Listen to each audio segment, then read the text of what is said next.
इलाक़े के मुअज़्ज़ज़ अहबाब,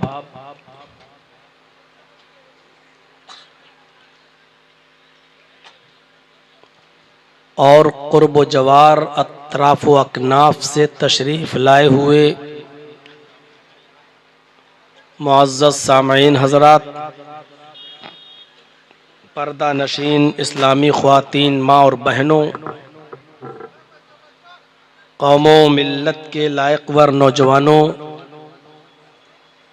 अज़ीज़ बच्चों,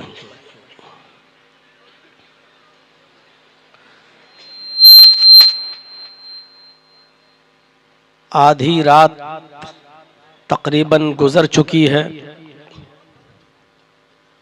और आप अब तक दिल जमाई के साथ बैठे हुए हैं। इसमें कोई शक नहीं कि ये आपकी हिम्मत और आपका अजीम हौसला है। हम ख़तीब लोग तो स्टेज पर आते हैं, 1-1.5 घंटा रहते हैं, बोल देते हैं, फिर चले जाते हैं, लेकिन आपका इशा की नमाज के बाद से बैठना और जब तक प्रोग्राम ख़त्म न हो जाए तब तक बैठे रहना और सुनना, यकीनन ये आपकी हिम्मत व जवामर्दी है। अल्लाह रब्बुल आलमीन आपको इसका पूरा पूरा अजर अज़ीम अता फरमाए। जो बातें कही गई हैं, कही जा रही हैं, और आप लोगों ने जिनकी बातें सुनी हैं, अल्लाह रब्बुल आलमीन हम कहने वालों को भी और सुनने वालों को भी अमल की पूरी पूरी तौफ़ीक़ अता फरमाए। मुझे हो सकता था कि और लेट टाइम मिलता, लेकिन मेरे साथ भी मजबूरी है। प्रोग्राम को ख़त्म करते ही फ़ौरन यहाँ से मुझे बागडोगरा की तरफ निकलना है, फ़्लाइट पकड़नी है, और कल से 2 रोज़ा प्रोग्राम है दिल्ली के अंदर। ऑल इंडिया अहले हदीस कॉन्फ्रेंस है, दोनों दिन मुझे उसमें रहना है। और सऊदिया के मस्जिद नबवी के इमाम मोहतरम तशरीफ़ ला चुके हैं, मुझे उस कॉन्फ्रेंस में शिरकत करनी है। इसलिए पहले ही बता दिया गया था कि आप इतने बजे टाइम दे दें, इतने बजे मैं ख़त्म कर दूंगा, इतने बजे आप गाड़ी छोड़ दें, उतने बजे तक मुझे एयरपोर्ट पहुंचना है। बहरहाल अल्लाह रब्बुल आलमीन उस कॉन्फ्रेंस को कामयाब फरमाए।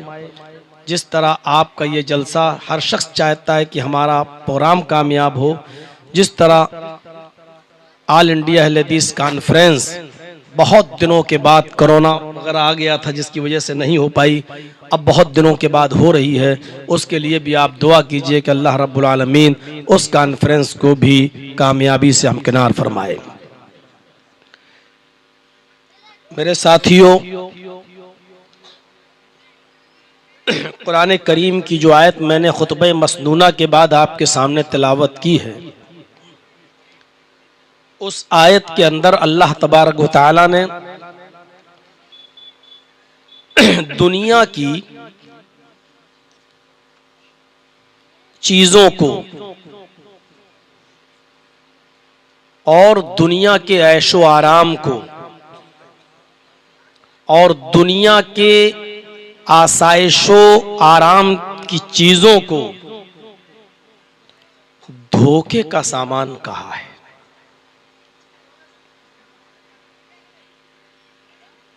मैं उसको मिसालों से समझा सकता हूं। कोई चीज है जो दूर से बड़ी खूबसूरत लगती है, लेकिन करीब से अगर देखा जाए तो बहुत ही घिनौनी और बहुत ही घटिया वो होती है। आज का ये मॉडर्न जमाना है, मोबाइलों से गुफ्तगू हो जाती है, शादी के रिश्ते भी मोबाइल से तय हो जाते हैं, और अब तो ये होता है कि जो पहले होता था कि लड़के वाले लड़की के घर जाते थे और लड़की को देखते थे, अब तो वो कहते हैं कि आप फोटो भेज दीजिए व्हाट्सएप पर, हम यहीं से देख लेते हैं और फैसला कर लेते हैं कि रिश्ता भाई हमें करना या नहीं करना। अब फोटो में लड़के का हो या लड़की का, वो फोटो कितना खूबसूरत आता है, या बदसूरत लड़के को या लड़की को भी बड़ा खूबसूरत बनाया भी जा सकता है। ऐसे ऐसे सॉफ्टवेयर आ चुके। अब किसी लड़की ने फोटो भेजा फिल्टर लगाकर, देखने में थी वो काली कलूटी, भले ही कोयले जैसी,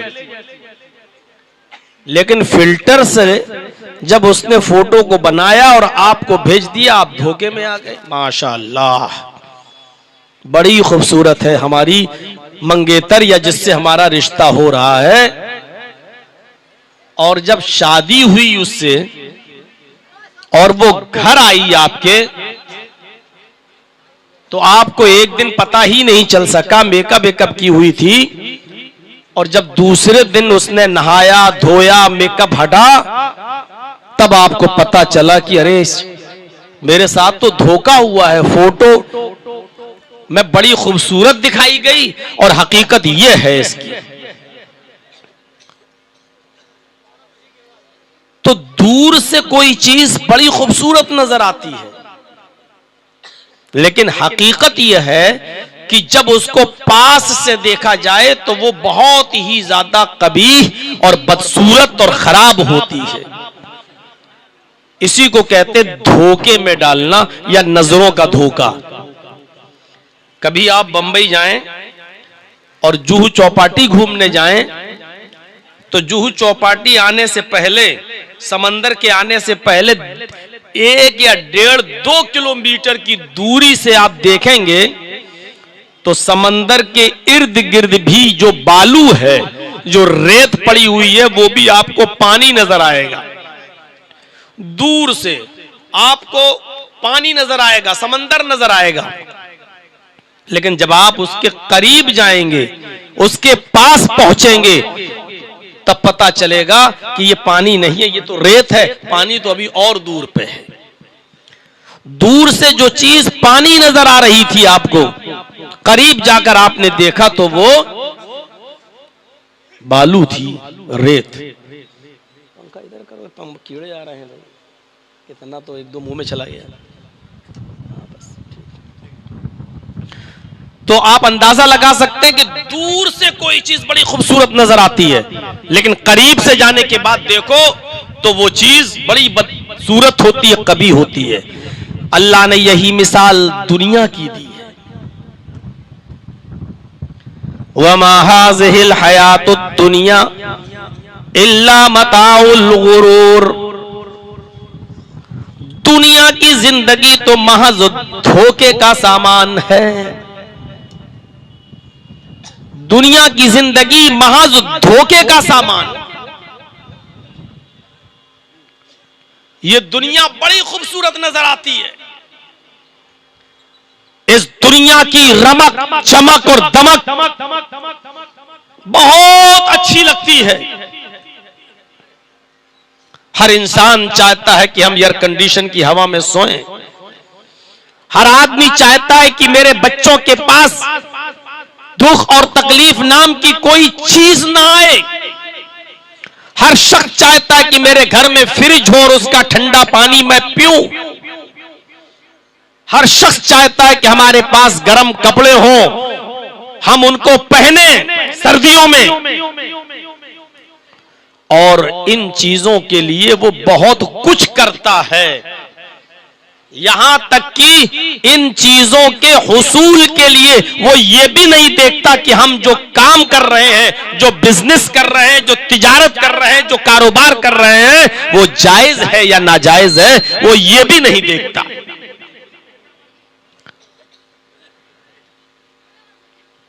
अगर अपने पड़ोस में रहने वाले किसी इंसान के बच्चे को देखता है कि उसने MBBS कर लिया है, MS कर लिया है, MD कर लिया है। सुबह उठता है वो बच्चा फॉर्च्यूनर से अपनी क्लिनिक जाता है, अपने हॉस्पिटल जाता है और शाम को वापस आता है। उसके पास आईफोन है, उसके पास जरूरियात जिंदगी की तमाम चीजें हैं। इस चीजों को देखकर वो कहता काश ये तमाम की तमाम चीजें मेरी औलाद के पास भी होती, मेरे पास भी होती। दूर से उसको दूसरे की जिंदगी बहुत अच्छी नजर आ रही है, लेकिन करीब आने के बाद पता चलता है कि जिस आदमी के पास दौलत की कमी नहीं है, पैसे की कमी नहीं है, ऐशो आराम की कमी नहीं है, लेकिन जब वो करीब से जाकर देखा तो पता चला कि वो अरहर की दाल खा रहा है, मूंग की दाल खा रहा है, मटन और चिकन से वो परहेज कर रहा है। पूछा उससे कि तुम मटन क्यों खा रहे हो, तुम तो इतने पैसे वाले मंद हो, मैं देखता हूं कि तुम घड़े का, मटके का, सुराही का पानी पी रहे हो, तुम्हारे घर में तो फ्रिज है, फिर तुम फ्रिज का पानी क्यों नहीं पीते हो? उसने कहा फ्रिज के ठंडे पानी को पीने से डॉक्टर ने मना कर दिया है, चिकन और मटन खाने से, तली हुई और तेल की चीजें खाने से ने हमें मना कर रखा है। हमें ये प्रॉब्लम है, कोलेस्ट्रॉल बढ़ा हुआ है, हमें शुगर है, हमें ये दुनिया भर की उसने तमाम बीमारियां गिना दी। दूर से इस आदमी की दौलत, इस आदमी की जिंदगी बड़ी चमकीली नजर आ रही थी, बड़ी रमक दमक और चमक उसमें नजर आ रही थी। इस आदमी के ऐशो आराम की सारी चीजें घर में मौजूद थी, लेकिन वो एसी में नहीं लेटा हुआ था, वो सिर्फ पंखा चलाकर लेटा है। पूछा एसी में क्यों नहीं लेटते हो? कहने लगा कि मुझे दमे की बीमारी है, मुझे सांस की बीमारी है, मुझे दमे का मर्ज है, मुझे सांस का मर्ज है। डॉक्टर ने ठंडे से मना कर दिया है। दूर से बहुत अच्छी नजर आती है, लेकिन करीब से जाकर देखोगे तो ये धोखे का सामान है। अभी और आयतें पढ़ूंगा, आयतें पढ़ने के बाद फिर हदीसों से साबित करूंगा और लास्ट में एक दो जबरदस्त मिसाल दूंगा कि मौलाना साहब जब दुनिया को आप इतना बुरा कह रहे हो तो अल्लाह ने दुनिया में पैदा ही क्यों किया? ये सवालात उठते हैं हमारे जहन में। दुनिया हमारी जिंदगी के गुजारने के लिए जरूरी तो है, लेकिन उसको जरूरत के तहत इस्तेमाल तो कर सकते हो आप, लेकिन उससे दिल नहीं लगा सकते हो। इतना ही इस्तेमाल करो इस दुनिया को जितनी जरूरत हो। अगर इस दुनिया को आपने अपने सर के ऊपर उठा लिया तो हलाक हो जाओगे, बर्बाद हो जाओगे, डूब जाओगे, मर जाओगे। मिसालें देता हूं, अभी थोड़ा सा सब्र कीजिए। तो समझ लिया, दुनिया दूर से बहुत खूबसूरत नजर आती है, लेकिन करीब से देखो तो बहुत घटिया नजर आती है।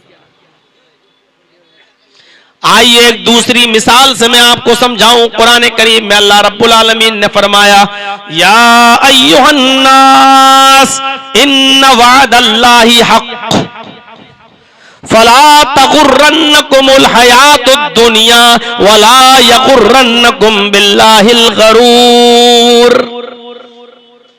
यहां अल्लाह तबारक व तआला ने दुनिया की मिसाल कैसे दी है? आए लोगों, अल्लाह का वादा बरहक है। भाई दुनिया जो तुम देख रहे हो ये खत्म हो जाएगी, उसका ये वादा बरहक है। या अय्युहन्नास इन्ना वअदल्लाहि हक़्क़ुन। आए लोगों, आए सारी दुनिया के इंसानों, अल्लाह का वादा बरहक है, अल्लाह का वादा सच्चा है। फला तगुर्रन्नकुमुल हयातुद दुनिया, तुम्हें दुनिया की जिंदगी धोखे में न डाल दे। ऐसा ना हो कि दुनिया की जिंदगी कैशो आराम में पड़ जाओ, सोच लो ये तो हमेशा रहने वाली चीज है। नहीं, ऐसा ना हो कि ये धोखे में डाल दे और तुमसे गुनाह करवाए और आखिरत की फिक्र तुम छोड़ दो, ये सोचकर कि ये दुनिया की सारी ऐशो आराम की चीजें कभी खत्म नहीं होंगी और हम इस चीजों से हमेशा मुस्तफीज होते रहेंगे, फायदा उठाते रहेंगे। कहीं ये चीज तुम्हें धोखे में न डाल दे। फला तगुर्रन्नकुमुल हयातुद दुनिया, ये दुनिया की जिंदगी तुम्हें कहीं धोखे में न डाल दे। वला यगुर्रन्नकुम बिल्लाहिल गरूर, और कोई धोखेबाज अल्लाह के सिलसिले में तुम्हें धोखे में न डाल दे। अरे अल्लाह है ही नहीं, अगर अल्लाह होता तो हमें ऐसा करने के लिए मजबूर नहीं करता, ये नहीं करता, वो नहीं करता। कहां है अल्लाह? शराब लोग पीते रहते हैं, जुआ खेलते रहते हैं, अगर अल्लाह है तो तुरंत अजाब क्यों नहीं भेजता है? कहीं अल्लाह के सिलसिले में ये धोखे में न डाल दे। कौन धोखेबाज? यहां गरूर से मुराद शैतान। कहीं तुम्हें धोखा देने वाला धोखाबाज शैतान कहीं अल्लाह के ताल्लुक से तुम्हें धोखे में न डाल दे। पहली चीज, कहीं दुनिया की जिंदगी तुम्हें धोखे में न डाल दे। अल्लाह का वादा बड़ा कि ये दुनिया मिटेगी, ये दुनिया खत्म होगी, ये दुनिया को एक दिन तबाह होना है, डिस्ट्रॉय होना है, खत्म होना है। कहीं दुनिया की चकाचौंध और दुनिया की ऐशो आराम की जिंदगी कहीं धोखे में न डाल दे कि हम हमेशा रहेंगे इस दुनिया में। नहीं,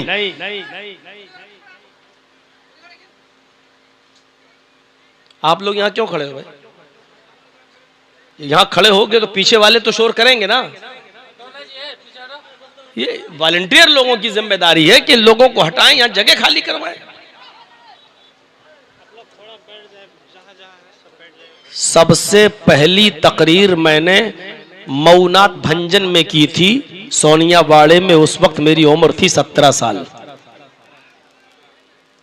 और उसके 10 महीने के बाद मैंने एक तकरीर की थी बॉम्बे में बाल ठाकुरे के खिलाफ, बांद्रा में, जिसमें 2 दिन के लिए मैं लॉकअप में रहा था और नाबालिग होने की वजह से बच गया था।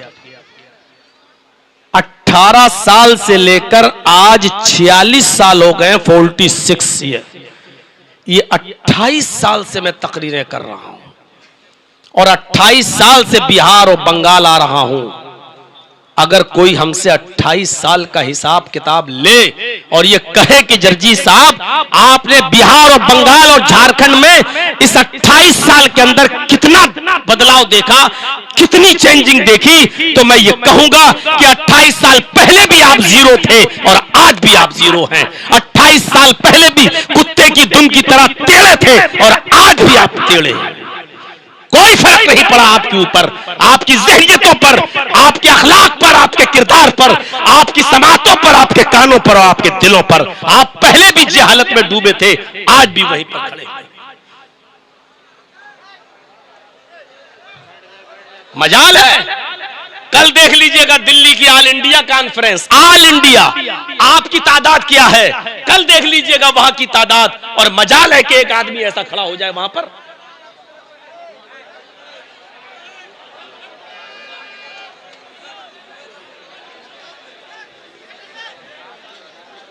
सूरत देखिए आप,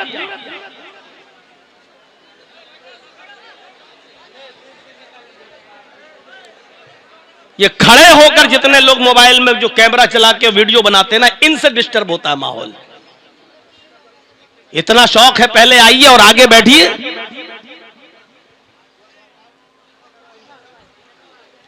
तो सुनिए मेरे भाइयों, थोड़ा सा आप लोग तो कम से कम सुनने आए हैं, आप तो सुनिए। इनको तो मैंने कह दिया जो कहना था। घर जाने के बाद ये सोचेंगे कि किसको कुत्ते की दुम कहा था, घर जाके सोचेंगे ये। तो सोचिए, सुनिए मेरे भाइयों। पहली चीज बताई कि दुनिया की जिंदगी धोखे में न डाल दे, और दूसरी चीज बताई कि शैतान अल्लाह के सिलसिले में धोखे में न डाल दे। पता नहीं अल्लाह है कि नहीं है। तो पहली चीज दुनिया को फना होना है, और दूसरी चीज यह है कि अल्लाह की जात बरहक है और अल्लाह का वादा भी बरहक है कि ये दुनिया मिटेगी, ये दुनिया तबाह होगी, ये दुनिया खत्म होगी। तो जो चीज खत्म होने वाली हो उससे दिल नहीं लगाया जाता। जो चीज खत्म होने वाली हो उसको सिर्फ जरूरत के तहत इस्तेमाल किया जाता है, उसके लिए सब कुछ दांव पे नहीं लगाया जाता है। 2 आयतें पढ़ दी, अब सुनिए। कुरान कहता है दुनिया को जरूरत के तहत इस्तेमाल करो। दुनिया में अच्छाइयां भी हैं और दुनिया में बुराइयां भी हैं। अच्छाइयां क्या है कि उसको जरूरत के तहत इस्तेमाल करो। मना नहीं किया आपके घर फ्रिज नहीं होना चाहिए, हो। मना नहीं है कि आपके घर एयर कंडीशन ना होना चाहिए, ठीक है। लेकिन इन चीजों को आप इस्तेमाल कैसे करो? बगैर दुनिया के हम और आप अधूरे हैं, इसलिए दुनिया की जरूरत तो पड़ेगी और बगैर दुनिया के हम और आप जिंदा रह भी नहीं सकते हैं। इसीलिए अल्लाह रब्बुल आलमीन ने फरमाया, जब तुम दुनिया में रहते हो तो दुनिया की अच्छाइयां और दुनिया की भलाइयां तलब करो। अल्लाह से दुआ सिखलाई कि तुम ये दुआ मांगते रहा करो, रब्बना आतिना फिद दुनिया हसनतन व फिल आखिरती हसनतन व क़िना अज़ाबन्नार। रब्बना आतिना फिद दुनिया हसनतन व फिल आखिरती हसनतन व क़िना अज़ाबन्नार।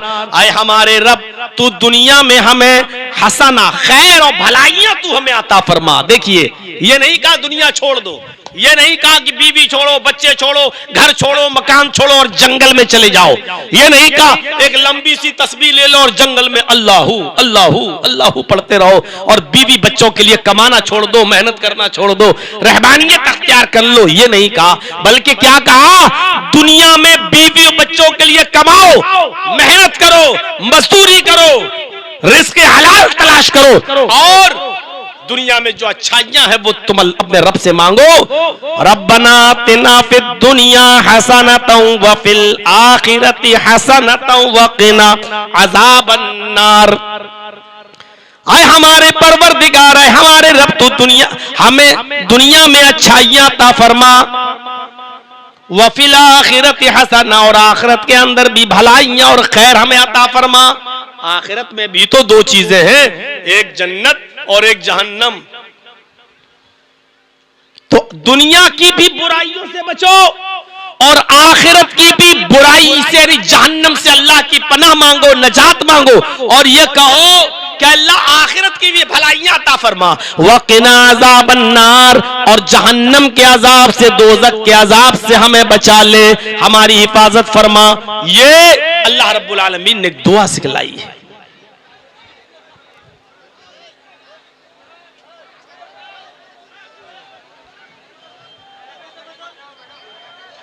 हुआ कुछ लफड़ा। बैठिए भाई, आप लोग बैठ जाइए भाई, आप हजरत बैठिए। वो मामला संभल जाएगा, कुछ होगा मामला। वो आप लोग का काम नहीं है, कमेटी देखेंगे, आप लोग बैठ जाइए।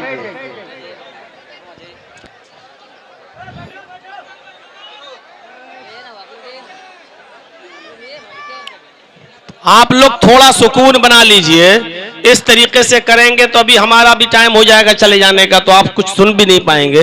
थोड़ी देर बैठ जाइए, सुन लीजिए। अभी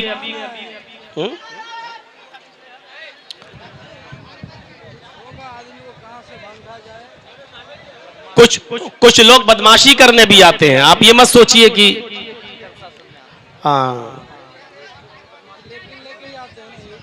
कुछ लोग ऐसा भी होते हैं जो आपके जलसे को सिर्फ खराब करना चाहते हैं और कुछ नहीं होता है। आप बैठिए, खामोश हो जाइए।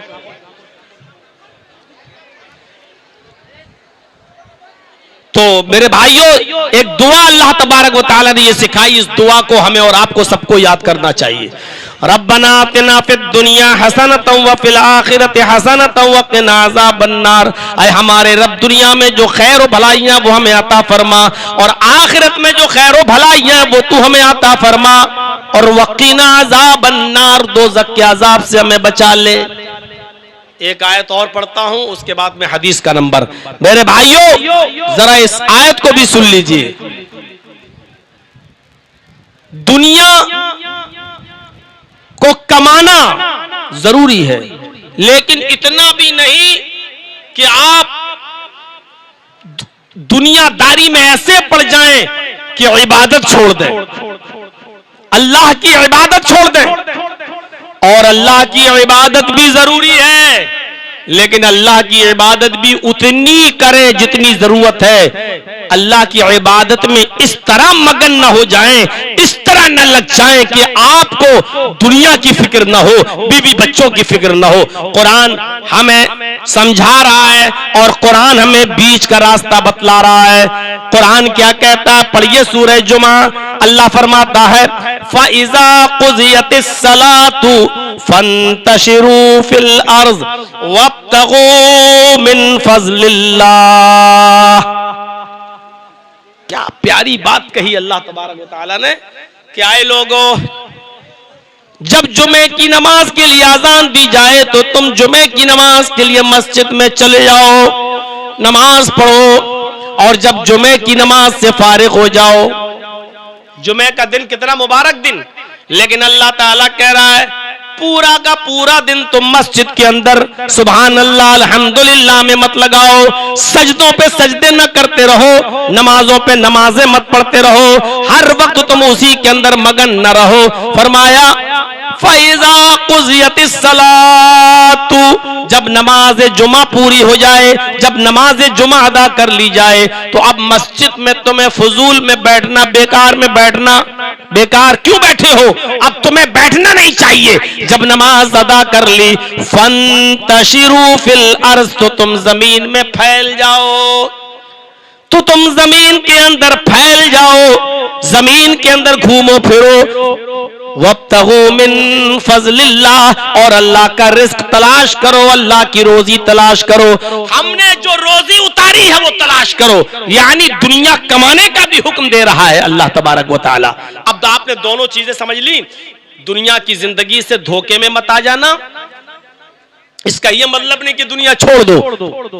अल्लाह ने कहा वब्तगू मिन फ़ज़लिल्लाह, अल्लाह का रिस्क तलाश करो, यानी मेहनत भी करना है, दुनिया को कमाना भी है, दुनिया को हासिल भी करना है। यानी हमें इतना दुनिया में नहीं पढ़ना, इतना नहीं पढ़ना कि दुनिया को अपने ऊपर सवार कर लें, और इतना दुनिया को छोड़ना भी नहीं है, इतना तर्क भी नहीं करना है कि हम 24 घंटे मुसल्ले पर रहें और बीवी बच्चों की बीमारी, उनके पढ़ने लिखने और उनके खाने पीने का भी हम भूल जाएं और उनका भी हम कोई ख्याल न रखें। यह भी हमें नहीं करना है। हमें बीच का रास्ता अख्तियार करना है, हमें बीच की शक्ल अख्तियार करनी है। मेरे भाइयों, ये हुआ मेरा आधे घंटे का खिताब अब तक जो कुरान की आयतों पर गुजरा है।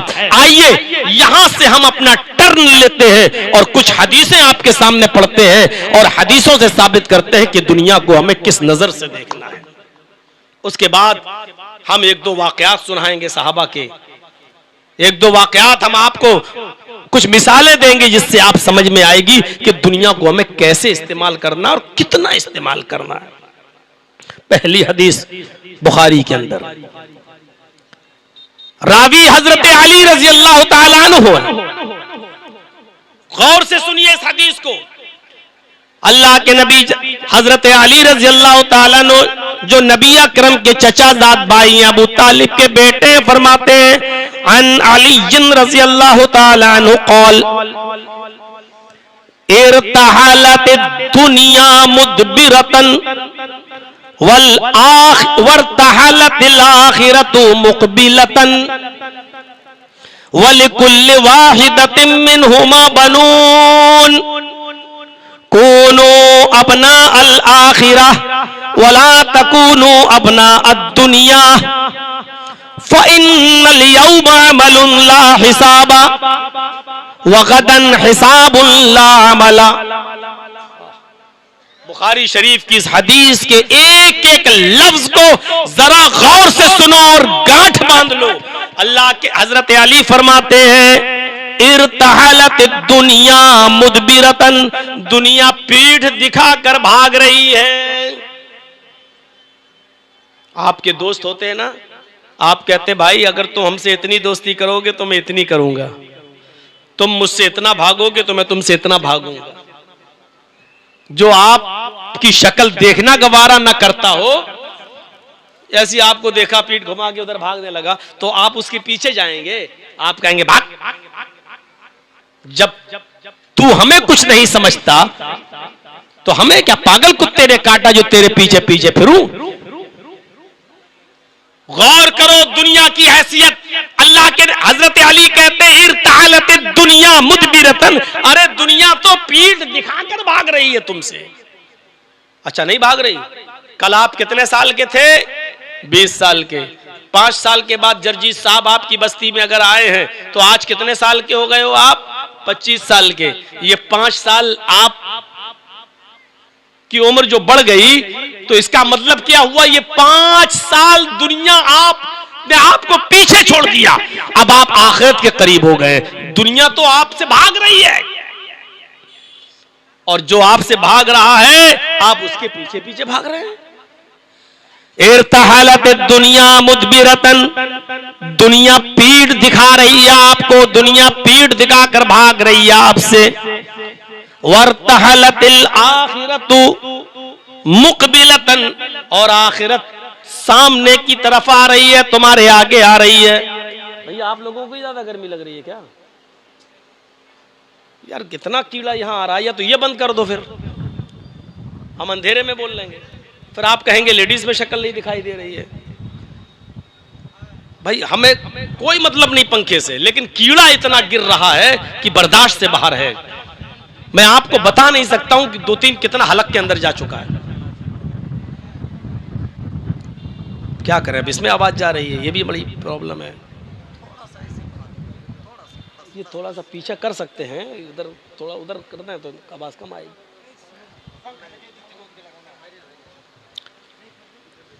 इर्तहलत दुनिया मुदबिरतन, पीठ दिखाकर भाग रही। वर्तहलतिल आखिरतु मुकबिलतन, और आखिरत सामने से आ रही है। भाई आप जर्जीस साहब 20 साल के थे तब से आ रहे हैं। सबसे पहले तीतवारी में आए थे बिहार में। उस वक्त मेरी उम्र मुश्किल से 20 साल थी। पहली तकरीर तीतवारी में हुई थी। आज 46 साल, मतलब 26 साल का जमाना गुजर गया। मतलब 26 साल दुनिया हमें पीठ दिखाकर भाग चुकी है, आखिरत इतना मेरे करीब आ चुकी है। यानी दुनिया हमसे दूर हो चुकी है और आखिरत हमारे करीब आ चुकी है। ये मतलब है। आगे फरमाते हजरत अली रज़ी अल्लाह ताला अन्हु, बुखारी शरीफ की रिवायत है, दुनिया पीठ दिखाकर भाग रही है और आखिरत तुम्हारे सामने आ रही है। जैसे जैसे तुम दुनिया में दिन गुजारते जा रहे हो, दुनिया पीछा छुड़ा रही है और आखिरत तुम्हारे सामने तुम्हारे करीब आ रही है। वलिकुल्लि वाहिदतिन मिनहुमा बनून, हर एक की औलादें हैं। दुनिया के भी बच्चे हैं और आखिरत के भी बच्चे हैं। दुनिया के भी बेटे हैं, आखिरत के भी बेटे हैं। दुनिया की भी औलाद है और आखिरत की भी औलाद है। क्या मिसाल दी है यार। वलिकुल्लि वाहिदतिन मिनहुमा बनून, इन दोनों में से, दुनिया और आखिरत में से हर एक के बच्चे हैं। दुनिया की भी औलाद है और आखिरत की भी औलाद है। कूनू मिन अबनाइल आखिरह, लोगों आखिरत की औलाद बनो, लोगों आखिरत के बच्चे कहलाओ, आखिरत की औलाद बनो। इसलिए कि आखिरत हमेशा रहेगी और आखिरत में तुम हमेशा जिंदा रहोगे, कभी मरोगे नहीं। तो आखिरत की औलाद बनो। वला तकूनू मिन अबनाइद दुनिया, तुम दुनिया की औलाद में से मत बनो, दुनिया की औलाद मत कहलाओ, दुनियादार मत बनो, आखिरत के मुतलाशी बन जाओ। दुनिया से पीछा छुड़ाओ और आखिरत को अपने करीब लाओ। वलिकुल्लि वाहिदतिन मिनहुमा बनून ला तकूनू मिन अपना कूनू मिन अपनाइल आखिरह, आखिरत के बेटे बनो। वला तकूनू मिन अपनाइद दुनिया, दुनिया की औलाद मत बनो, दुनिया के बेटे मत बनो, दुनिया के बच्चे मत बनो। आखिरत के बेटे कैसे बनोगे? अमल करो। फ़इन्नल यौमा अमलुन ला हिसाब, आए मोहम्मद के चाहने वालों, आए मुसलमानों, क्या फरमाया हज़रत अली ने? फ़इन्नल यौमा अमलुन ला हिसाब, आज अमल ही अमल है, कोई पूछताछ करने वाला नहीं है। जितनी नमाज पढ़ना चाहो पढ़ लो, जितने रोजे रखना चाहो रख लो, जितना सदका और खैरात करना चाहो कर लो, जितने अच्छे काम करना चाहो कर लो, जितनी नेकियां कमाना चाहो कमा लो। आज अमल ही अमल है, तुमसे कोई हिसाब किताब करने वाला नहीं होगा, तुमसे कोई पूछताछ करने वाला नहीं होगा। लेकिन अगर दुनिया में तुमने नेक अमल नहीं किए तो याद रखना वगदन हिसाबुल्ला अमला, कल कयामत के दिन हिसाब किताब होगा और वहां अमल करने का मौका नहीं होगा।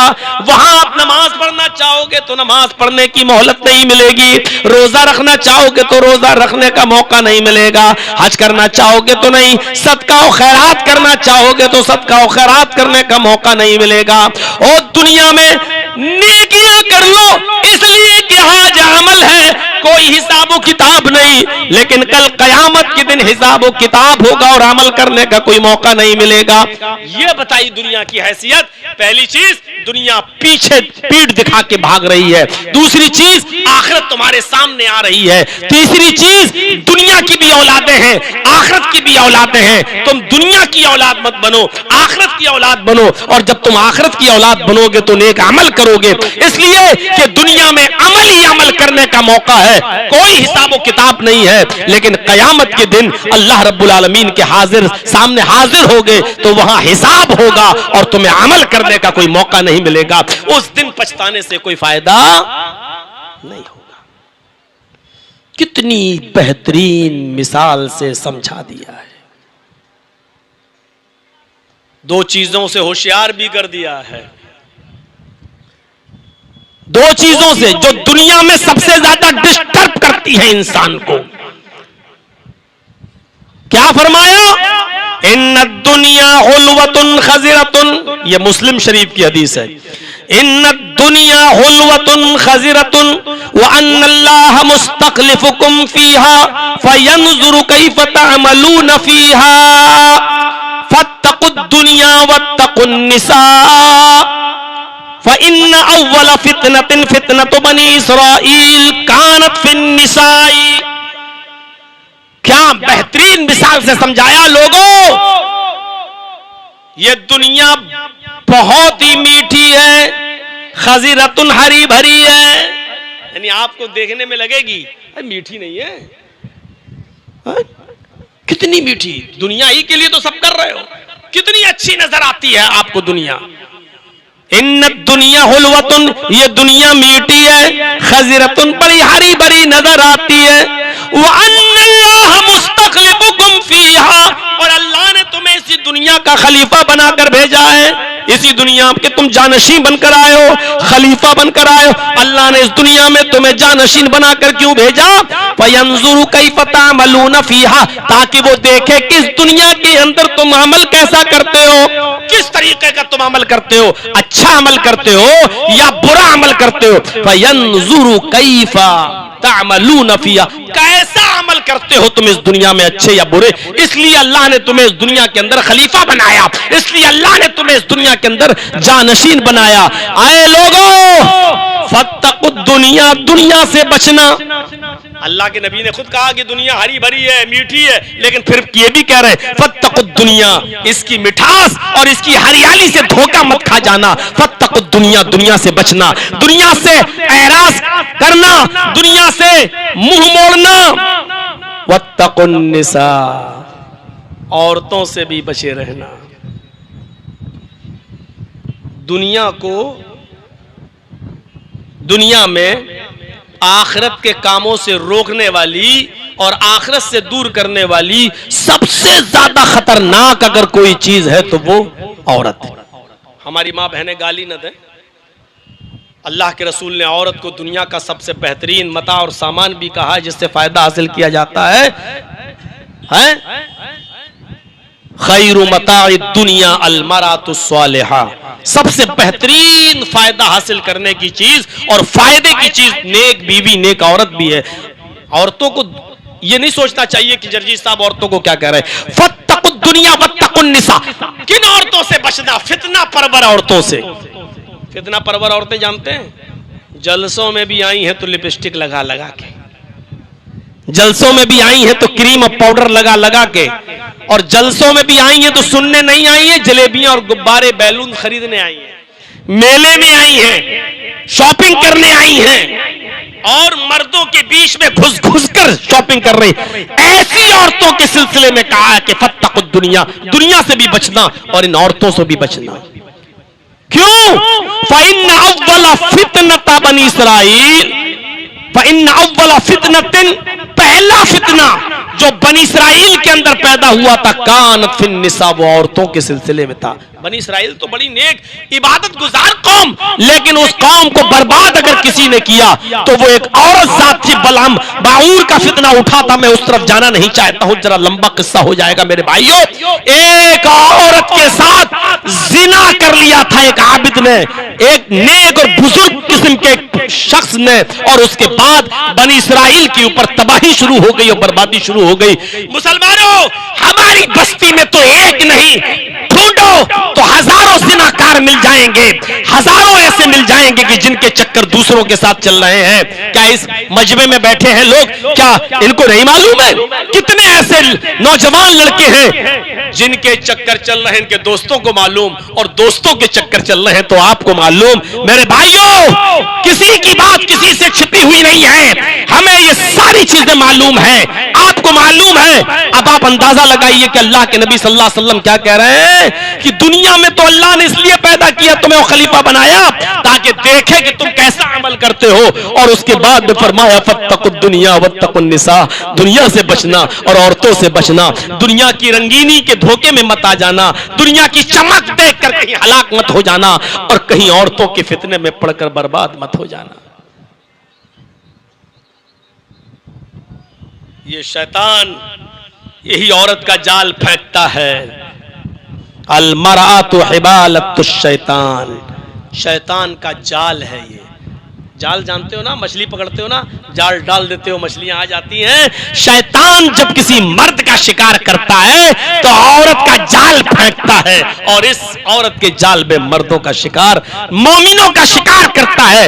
बड़े बड़े ईमान वालों का शिकार इसी औरत के जाल को फेंक कर करता है। अल्लाह हम सबको औरतों के फितने से महफूज फरमाए। गौर कीजिएगा, दो हदीसें आपके सामने पढ़ी जा चुकी हैं, तीसरी हदीस आई है, ये भी मुस्लिम शरीफ की है। तीसरी हदीस पर गौर कीजिएगा। दुनिया मोमिन के लिए कैसी है और काफिर के लिए कैसी है। अगर आप मोमिन हैं तो ऐशो आराम का रास्ता छोड़ दो। अद दुनिया सिजनुल मोमिन व जन्नतुल काफिर, ये दुनिया मोमिन के लिए जेल खाना है और काफिर के लिए जन्नत है। अरे दुनिया के ऐशो आराम की चीजें तो काफिरों के लिए हैं, मोमिनों के लिए तो अल्लाह के नबी ने कहा कि दुनिया जेल खाना है। जेल से मिसाल क्यों दी है? क्योंकि जेल खाने में कोई भी काम आप अपनी मर्जी से नहीं कर सकते हो। आप अपनी मर्जी से सो नहीं सकते, आपको जेल के मैनुअल के हिसाब से सोना पड़ेगा, जेल के मैनुअल के हिसाब से उठना पड़ेगा, जेल के मैनुअल के हिसाब से खाना पड़ेगा, जेल के मैनुअल के हिसाब से आपको नहाना पड़ेगा। आपकी अपनी कोई मर्जी को दखल नहीं होता है, और जेल की जिंदगी मुझसे ज्यादा बेहतर कौन जानता होगा। मेरे भाइयों, जरा तसव्वुर कीजिए, जेल खाना कहाँ है दुनिया को मोमिन के लिए। यानी आए मुसलमानों, जिस तरह जेल के अंदर इंसान अपनी मर्जी का मालिक नहीं होता, जेल मैनुअल के हिसाब से चलता है, तुम भी इस दुनिया में अपनी मर्जी के मालिक नहीं हो। जो चाहो खाओ, जो चाहो पियो, जो चाहो पहनो, जब चाहो तब सो जाओ, जब चाहो तब उठो। नहीं नहीं, तुम्हें तब उठना है जब तुम्हें तुम्हारा नबी जनाब मोहम्मद रसूलुल्लाह तुमसे उठने को कहे। फरमाया अस्सलातु खैरुम मिनन नौम। इसलिए फजर में कहा जाता है कि जिस नींद की अंगड़ाई तुम ले रहे हो और बड़े आराम से सो रहे हो, इस नींद से बेहतर नमाज है। अब तुम्हारा नबी तुम्हें उठा रहा है, अब हुक्म दे रहा है कि उठो, अब यह वक्त है अल्लाह की इबादत करने का। तुम्हें नींद बहुत प्यारी है, लेकिन नींद से भी प्यारी और महबूब चीज नमाज है, उठ और नींद की कुर्बानी दे। मोमिन होगा तो जेल खाने की जिंदगी समझते हुए कि हमें अपनी मर्जी से नहीं सोना है, अब मेरा रब मुझे उठा रहा है तो उठना होगा, फौरन उठेगा, ठंडे पानी से वुजू बनाएगा और मस्जिद की तरफ आ जाएगा। जेल के मैनुअल के हिसाब से तुम्हें चलना पड़ता है जब आप जेल में होते हैं। दुनिया में आपको अल्लाह के कानून के मुताबिक चलना होगा। अब तुम जो चाहो खाओ नहीं, जब चाहो तब खाओ नहीं, अब आपको वही चीजें खाना होंगी जो अल्लाह ने तुम्हारे लिए हलाल की है, वही चीजें पीनी होंगी जो अल्लाह ने तुम्हारे लिए हलाल की है, वही चीजें पहननी होंगी जिन चीजों के पहनने की इजाजत अल्लाह ने दी है, नबी ने दी है। जैसे जेल में आप हर किस्म का कपड़ा नहीं पहन सकते हो, जेल का ही एक कपड़ा होता है, सजा पाने के बाद आपको वो कपड़ा दे दिया जाता है और आपको जब अपने मुलाकातियों से मिलना होता है तो आप जेल के कपड़े में आएंगे और जेल के मैनुअल के हिसाब से कपड़ा पहनकर आप अपने साथियों से और रिश्तेदारों से मिलेंगे। उसी तरीके से तुम दुनिया में अपनी मर्जी से जो चाहो पहनो नहीं पहन सकते हो, क्योंकि दुनिया तुम्हारे लिए जेल खाना है। वही पहनोगे जो अल्लाह ने बताया है, वही पहनोगे जो शरीयत ने बताया है, वही पहनोगे जो मैनुअल अल्लाह और रसूल ने तुम्हारे लिए तैयार किया है। ये दुनिया मोमिन के लिए जेल खाना है। जैसे जेल के अंदर अपनी मर्जी नहीं चल सकती, ऐसी दुनिया में तुम्हारी मर्जी नहीं चल सकती है। आपकी अपनी पूरी जिंदगी अल्लाह और उसके रसूल की मर्जी के मुताबिक चलेगी। यह है जेल की जिंदगी, यह है जेल खाना। वह जन्नतुल काफिर, और काफिर के लिए जन्नत है। जन्नत में कोई रोक टोक नहीं होती है ना, खाओ पियो। अरे वो आदम अलैहिस्सलातु वस्सलाम के लिए तो अल्लाह ताला ने पूरी जन्नत में आजादी दे दी थी, बस एक दरख्त के पास जाने से मना किया था कि आए आदम हव्वा फला तक़रब हाज़िहि शजरा, इस दरख्त के करीब मत जाना, बस एक पाबंदी लगाई थी, वरना पूरी जन्नत उनके लिए फ्री थी, जो चाहो खाओ, जहां चाहो रहो। लेकिन आदम और हव्वा से लग़्ज़िश हुई और वहां तक पहुंच गए, जिसकी पादाश में फिर दुनिया में भेजे गए। मेरे भाइयों, वरना जन्नत में तो पूरी आजादी है, जहां चाहो घूमो, जहां चाहो रहो, जो चाहो खाओ, जो चाहो पियो, कोई रोक टोक नहीं है, अपनी मर्जी के मालिक रहोगे जन्नत में। ऐसी जिंदगी दुनिया में काफिरों के लिए है, हमारे लिए नहीं है। हमारे लिए जन्नत में है, काफिरों के लिए इसी दुनिया को जन्नत बना दिया गया है। इसलिए किसी काफिर को ऐशो आराम में देखो, अपनी मनमुआफिक जिंदगी गुजारते हुए देखो तो धोखे में मत आ जाना कि जैसे ये गुजार रहा है वैसे हम भी गुजारे, जैसे इसके पास आराम की सारी चीजें वैसे हमारे पास भी होनी चाहिए। नहीं, वो काफिर है और उसके लिए दुनिया जन्नत है। हम मोमिन हैं, हमारे लिए दुनिया जेल खाना है। 3 हदीसें मैं आपके सामने रख चुका हूं। पहली हदीस, इर्तहलत दुनिया मुदबिरा, दुनिया पीठ दिखा के भाग रही है, आखिरत करीब आ रही है। पहली हदीस। दूसरी हदीस, अल्लाह रब्बुल आलमीन ने इस दुनिया के अंदर तुम्हें पैदा किया, खलीफा बनाया, जानशीन बनाया, ताकि देखे कि वो तुम कैसा अमल करते हो। दुनिया से बचना और औरत से बचना, ये 2 हदीसें। और तीसरी हदीस, दुनिया सिजनुल मोमिन व जन्नतुल काफिर, ये दुनिया मोमिन के लिए जेल खाना है और काफिर के लिए जन्नत है। आइए तीसरी हदीस के बाद चौथी हदीस आपके सामने रखते हैं। ये भी मुस्लिम शरीफ की हदीस है। अल्लाह के नबी सल्लल्लाहु अलैहि वसल्लम ने इस हदीस के अंदर एक बहुत अहम चीज की तरफ इशारा किया है। फरमाया, यहरमु इब्नु आदम व यशिब्बु मिन हुस्नतान, अल हिर्सु अलल माली वल हिर्सु अलल उम्र। यहरमु इब्नु आदम, इब्ने आदम, आदमी, इंसान जैसे जैसे बड़ा होता जाता है, बुढ़ापे की तरफ जाता है, बूढ़ा होता जाता है, यशिब्बु मिन हुस्नतान, उसकी 2 चीजें जवान होती जाती हैं। आदमी बूढ़ा हो रहा है लेकिन उसकी 2 हसरतें, 2 ख्वाहिशें जवान होती जाती हैं। और आप बुढ़ों से पूछिएगा, पहली चीज अल हिर्सु अलल माल, माल का लालच बढ़ता जाता है। माल का लालच, मेरा आखिरी बेटा रह गया, ऐसी जगह शादी करूं जहां अच्छा माल मिले। बुढ़ापे को पहुंच गया, कब्र में पैर लटका है, लेकिन दौलत और जहेज का लालच नहीं गया। जैसे जैसे इंसान बुढ़ापे के करीब पहुंचता जाता है, उसकी दो ख्वाहिशें जवान होती चली जाती हैं। अल हिर्सु अलल माल, पहली चीज जो जवान होती है वो क्या है? माल और दौलत की हिर्स। आज देख लो कितने दिन की जिंदगी और रह गई होगी। अब पूरा नाम लेके नहीं बोलूंगा, इशारे आप लोग समझते हो, लेकिन फिर भी आखिरी मर्तबा और बन जाऊं, आखिरी मर्तबा और रह जाऊं, एक मर्तबा और रह जाऊं। इंसान की उम्र बढ़ती जाती है, मालो दौलत का लालच भी बढ़ता जाता है, और दूसरी चीज का लालच क्या है? अल हिर्सु अलल उम्र,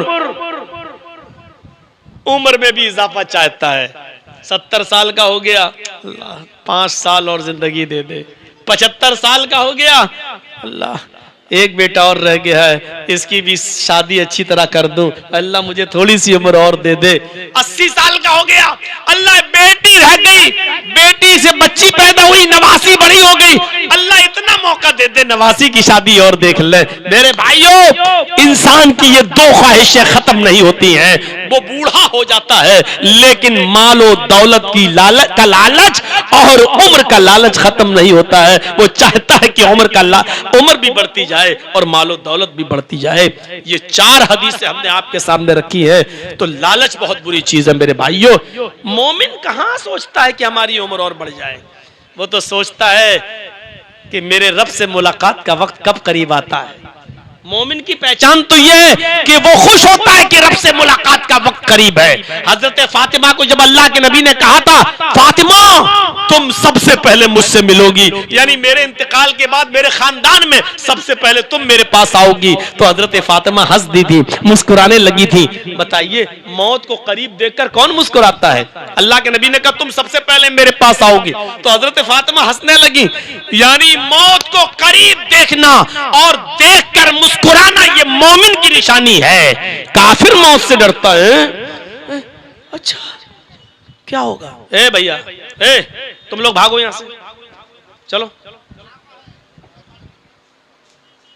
अभी भी जिसको उठना हो सामने से उठ के चले जाए, बैठ जाते हैं सामने। मौत को करीब देखता है तो लालच, मौत को करीब देखता है तो उसको खुशी होती है, ये मोमिन की अलामत है। काफिर को कहां खुशी होती है? काफिर को खुशी नहीं होती। या मुनाफिक और गुनाहगार आदमी जल्दी नहीं मरना चाहता।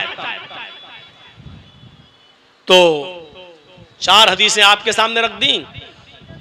दिल चाहता है कि एक हदीस और सुनाऊं आपको, और ये हदीस भी बहुत प्यारी हदीस है। जरा इस हदीस के एक एक लफ्ज को सुनिए। तिरमिजी शरीफ की रिवायत है, अब्वाब ज़ुहद के अल्फाज है। अल्लाह के नबी सल्लल्लाहु अलैहि वसल्लम ने फरमाया, लौ कानत दुनिया तादिलु इंदल्लाहि जनाह बऊज़तिम मा सका काफिरम मिनहु शरबत माइन।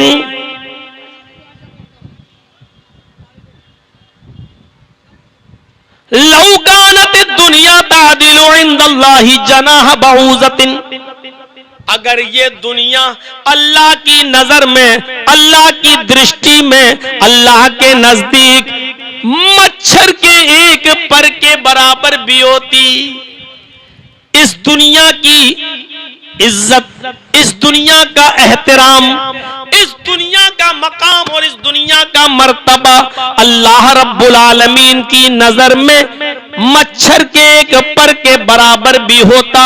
मच्छर के एक पर के बराबर भी अगर अल्लाह इस दुनिया से इज्जत करता, इस दुनिया को कुछ समझता और अहमियत देता मच्छर के पर के बराबर भी, तो किसी काफिर को इस दुनिया में एक घूंट पानी भी नहीं पीने देता, किसी काफिर को इस दुनिया से एक घूंट पानी भी नहीं पिलाता।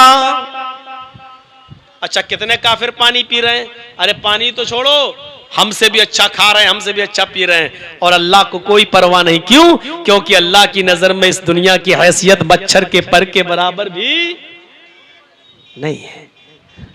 कैसा लग रहा है यार, सोचो, मच्छर के पर के बराबर। एक मच्छर ये उड़ रहे हैं ना, इनका पर दिखाई नहीं दे रहा है, ये मच्छर का पर भी अल्लाह इतनी भी इस दुनिया को अहमियत नहीं देता है। अगर मच्छर के पर के बराबर भी इस दुनिया की कोई इज्जत होती अल्लाह की नजर में, तो अल्लाह किसी काफिर को पानी भी नहीं पीता।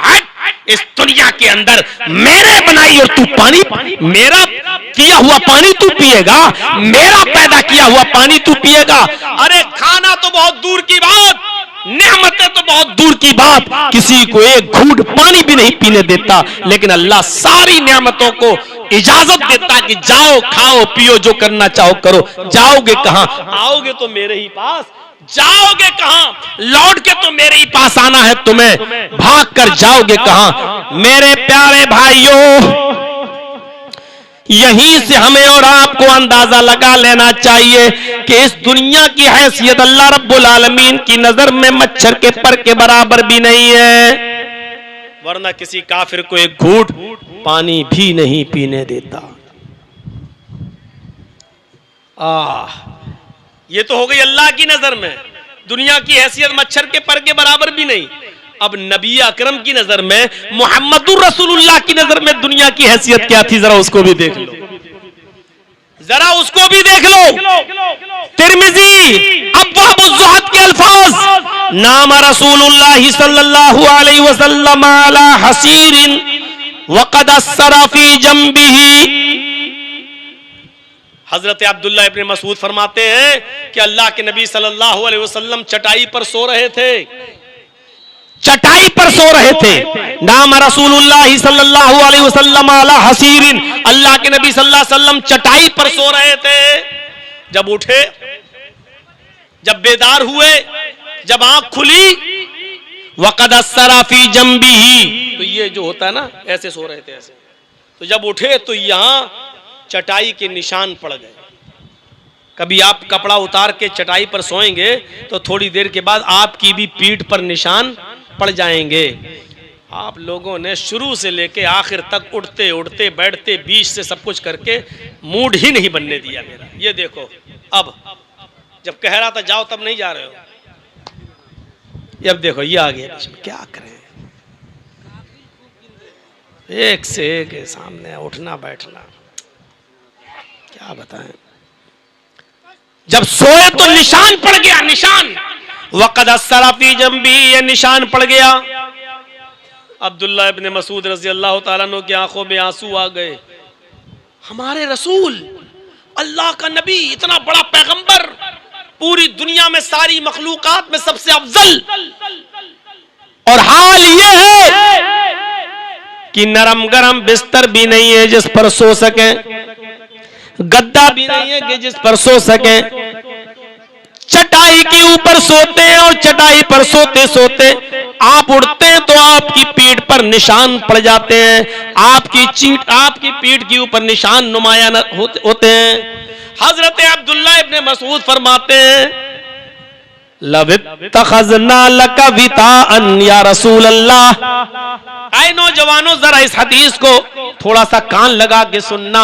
हजरत अब्दुल्लाह इब्न मसूद कहते हैं, अल्लाह के नबी, ये काफिर यहूदी और ईसाई तो नरम गरम बिस्तरों पर सोए और हमारा नबी चटाई पर सोए।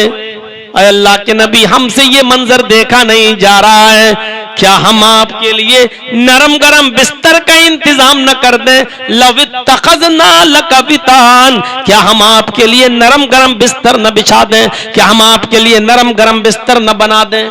हमें इजाजत दीजिए, हम आपके लिए गद्दा बनाते हैं, हम आपके लिए अच्छा सा बिस्तर तैयार करते हैं जिस पर आप लेट सकें और आपकी पीठ पर निशान न पड़े। जब ये कहा कि नरम गरम बिस्तर बना देते हैं आपके लिए, तो अल्लाह के रसूल का जवाब सुनिए क्या था। अल्लाह के नबी ने जवाब दिया, माली वलिद दुनिया, अरे मुझे दुनिया से क्या मतलब। भाई नरम गरम बिस्तर पर तो सभी सोते हैं, अरे आप क्या जर्जी साहब भी सोते हैं। कौन ऐसा है जो आज चटाइयों पे सो रहा है। लेकिन नबी अकरम के इस जवाब को सुनिए। जब अब्दुल्लाह इब्ने मसूद ने फरमाया क्या हम आपके लिए नरम गरम बिस्तर का इंतजाम न करें, तो अल्लाह के नबी जवाब देते हैं लबित्तखज़ना लकबितान, क्या हम नरम गरम बिस्तर बना दें। तो जवाब देते हैं माली वलिद दुनिया, हमें दुनिया से क्या मतलब, हमें दुनिया से क्या सरोकार, हमें दुनिया में रहना ही कितने दिन है, हमें इस दुनिया से क्या लेना देना। माना फिद दुनिया इल्ला कराकिबिन इस्तज़ल्ला तहता शजरा सुम्मा राहा व तरकहा। अरे हम तो इस दुनिया में उस मुसाफिर की तरह हैं, हम तो दुनिया में उस मुसाफिर की तरह हैं जो घोड़े पर सफर कर रहा है, थक गया है, अपने घोड़े को और अपने आप को थोड़ा सा सस्ताने के लिए किसी साएदार दरख्त के नीचे अपना घोड़ा बांध देता है और वहीं पर कपड़ा बिछा कर लेट जाता है। थोड़ी देर उसने आराम किया, मुसाफिर है, उसको जिंदगी भर उस पेड़ के नीचे नहीं सोना है। मैं उस मुसाफिर की तरह हूं जो थक गया है और दरख्त के साए के नीचे लेट गया। थोड़ी देर के बाद उठा, सुम्मा राहा, फिर आराम किया और थोड़ी देर के बाद उठा, वह तरकहा, और अपना घोड़ा खोला और चल दिया, उस दरख्त को छोड़ दिया। जैसे मुसाफिर आदमी दरख्त के नीचे हमेशा नहीं सोता, अपना घर नहीं बनाता, थोड़ा आराम करता और गुजर जाता अपनी मंजिल की तरफ। ऐ लोगों, ऐ अब्दुल्ला, मैं भी एक मुसाफिर की तरह इस दुनिया में आया हूं, हमेशा इस दुनिया में नहीं रहना है। कुछ दिन आया हूं, इबादत करूंगा, अल्लाह की फरमा बरदारी करूंगा, नेक अमल करूंगा और फिर एक दिन ये दुनिया छोड़कर चला जाऊंगा। मेरे भाइयों फिर से सुनो, माली वलिद दुनिया माना फिद दुनिया इल्ला कराकिबिन इस्तज़ल्ला तहता शजरा। मैं इस दुनिया में उस मुसाफिर की तरह हूं जो थोड़ी देर के लिए आराम किया और फिर इस दरख्त को छोड़कर चला गया।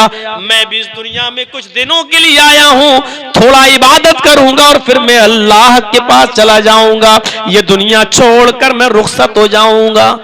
दुनिया की हैसियत नबी अकरम की जिंदगी में देखी। इन तमाम हदीसों से आपको ऐसा लग रहा होगा कि जर्जी साहब ये कहना चाहते हैं कि दुनिया बिल्कुल तर्क कर दो। नहीं, मेरा मतलब बिल्कुल ये नहीं है कि आप दुनिया तर्क कर दें। अभी जो मैं मिसालें दूंगा उससे आप समझ में आएगी कि दुनिया की हैसियत और कितना इस्तेमाल करने की इजाजत है इस दुनिया को। बस मेरे प्यारे साथियों, जरा एक हदीस और सुन लो। 6 हदीसें अब तक सुना चुका हूं मैं आपको। यह भी तिर्मिजी की हदीस थी, 4 मुस्लिम की, 2 तिर्मिजी की हदीसें मैंने आपको सुना दी। अब जो हदीस सुनाने जा रहा हूं वो अबू दाऊद किताबुल मलाहिम की है। जरा गौर करना इस हदीस के अल्फाज पर। अल्लाह के नबी सल्लल्लाहु अलैहि वसल्लम फरमाते हैं, यूशिकुल उममु अन तदा अलैकुम कमा तदा लकलत वाला क़िसतिहा। लोगों, एक ऐसा जमाना तुम्हारे ऊपर आ जाएगा कि तुम्हारे ऊपर दुनिया की सारी कौमें ऐसे टूट पड़ेंगी। देख लीजिए आज के हालात देख लीजिए। मुसलमानों, तुम्हारे ऊपर दुनिया की सारी कौमें टूट पड़ी हैं। हिंदुस्तान ले लो, पाकिस्तान ले लो, बांग्लादेश ले लो, सीरिया ले लो, लबनान ले लो, फिलिस्तीन ले लो, ईरान ले लो, मराकश ले लो। आज जहां पर भी मुसलमान जिंदा है उस खित्ते को ले लो। यूशिकुल उममु अन तदा अलैकुम कमा तदा लगलत वाला क़िसतिहा। मुसलमानों, तुम्हारे ऊपर एक जैसा जमाना आ जाएगा कि दुनिया की सारी कौमें टूट पड़ेंगी, तुम्हारे ऊपर पिल पड़ेंगी। जैसे भूखे लोग दस्तरखान पर प्यालों पर टूट पड़ते हैं। कई दिन के भूखे लोगों को अचानक छोड़ दो तो एकदम दस्तरखान पर टूट पड़ेंगे। मौलाना साहब कई लोगों के भूखे तो छोड़ दो, किसी शादी में दावत दे के देख लो, अगर दोपहर की दावत है तो सुबह का नाश्ता नहीं करता आदमी, नहीं सुबह नाश्ता कर लूंगा तो दोपहर में खाया नहीं जाएगा, और शाम की दावत है तो दोपहर में खाना नहीं खाता कि दोपहर में खा लूंगा तो शाम को नहीं खा सकूंगा, भूखा रहता है और शाम के खाने पर टूट पड़ता है। और इससे भी ज्यादा अगर देखना हो तो किसी नेता की इफ्तार पार्टी देख लो, जब वो रोजा इफ्तार कराता है लोग टूट पड़ते हैं। एक ऐसा जमाना आ जाएगा तुम्हारे ऊपर कि दुनिया की सारी कौमें तुम्हारे ऊपर टूट पड़ेंगी, जैसे भूखे लोग दस्तरखान पर टूट पड़ते हैं, प्यालों पर टूट पड़ते हैं। सहाबा ने कहा वबिन क़िल्लतिन यौमइज़िन नहनु, अय अल्लाह के रसूल क्या उस वक्त हम तादाद में कम होंगे?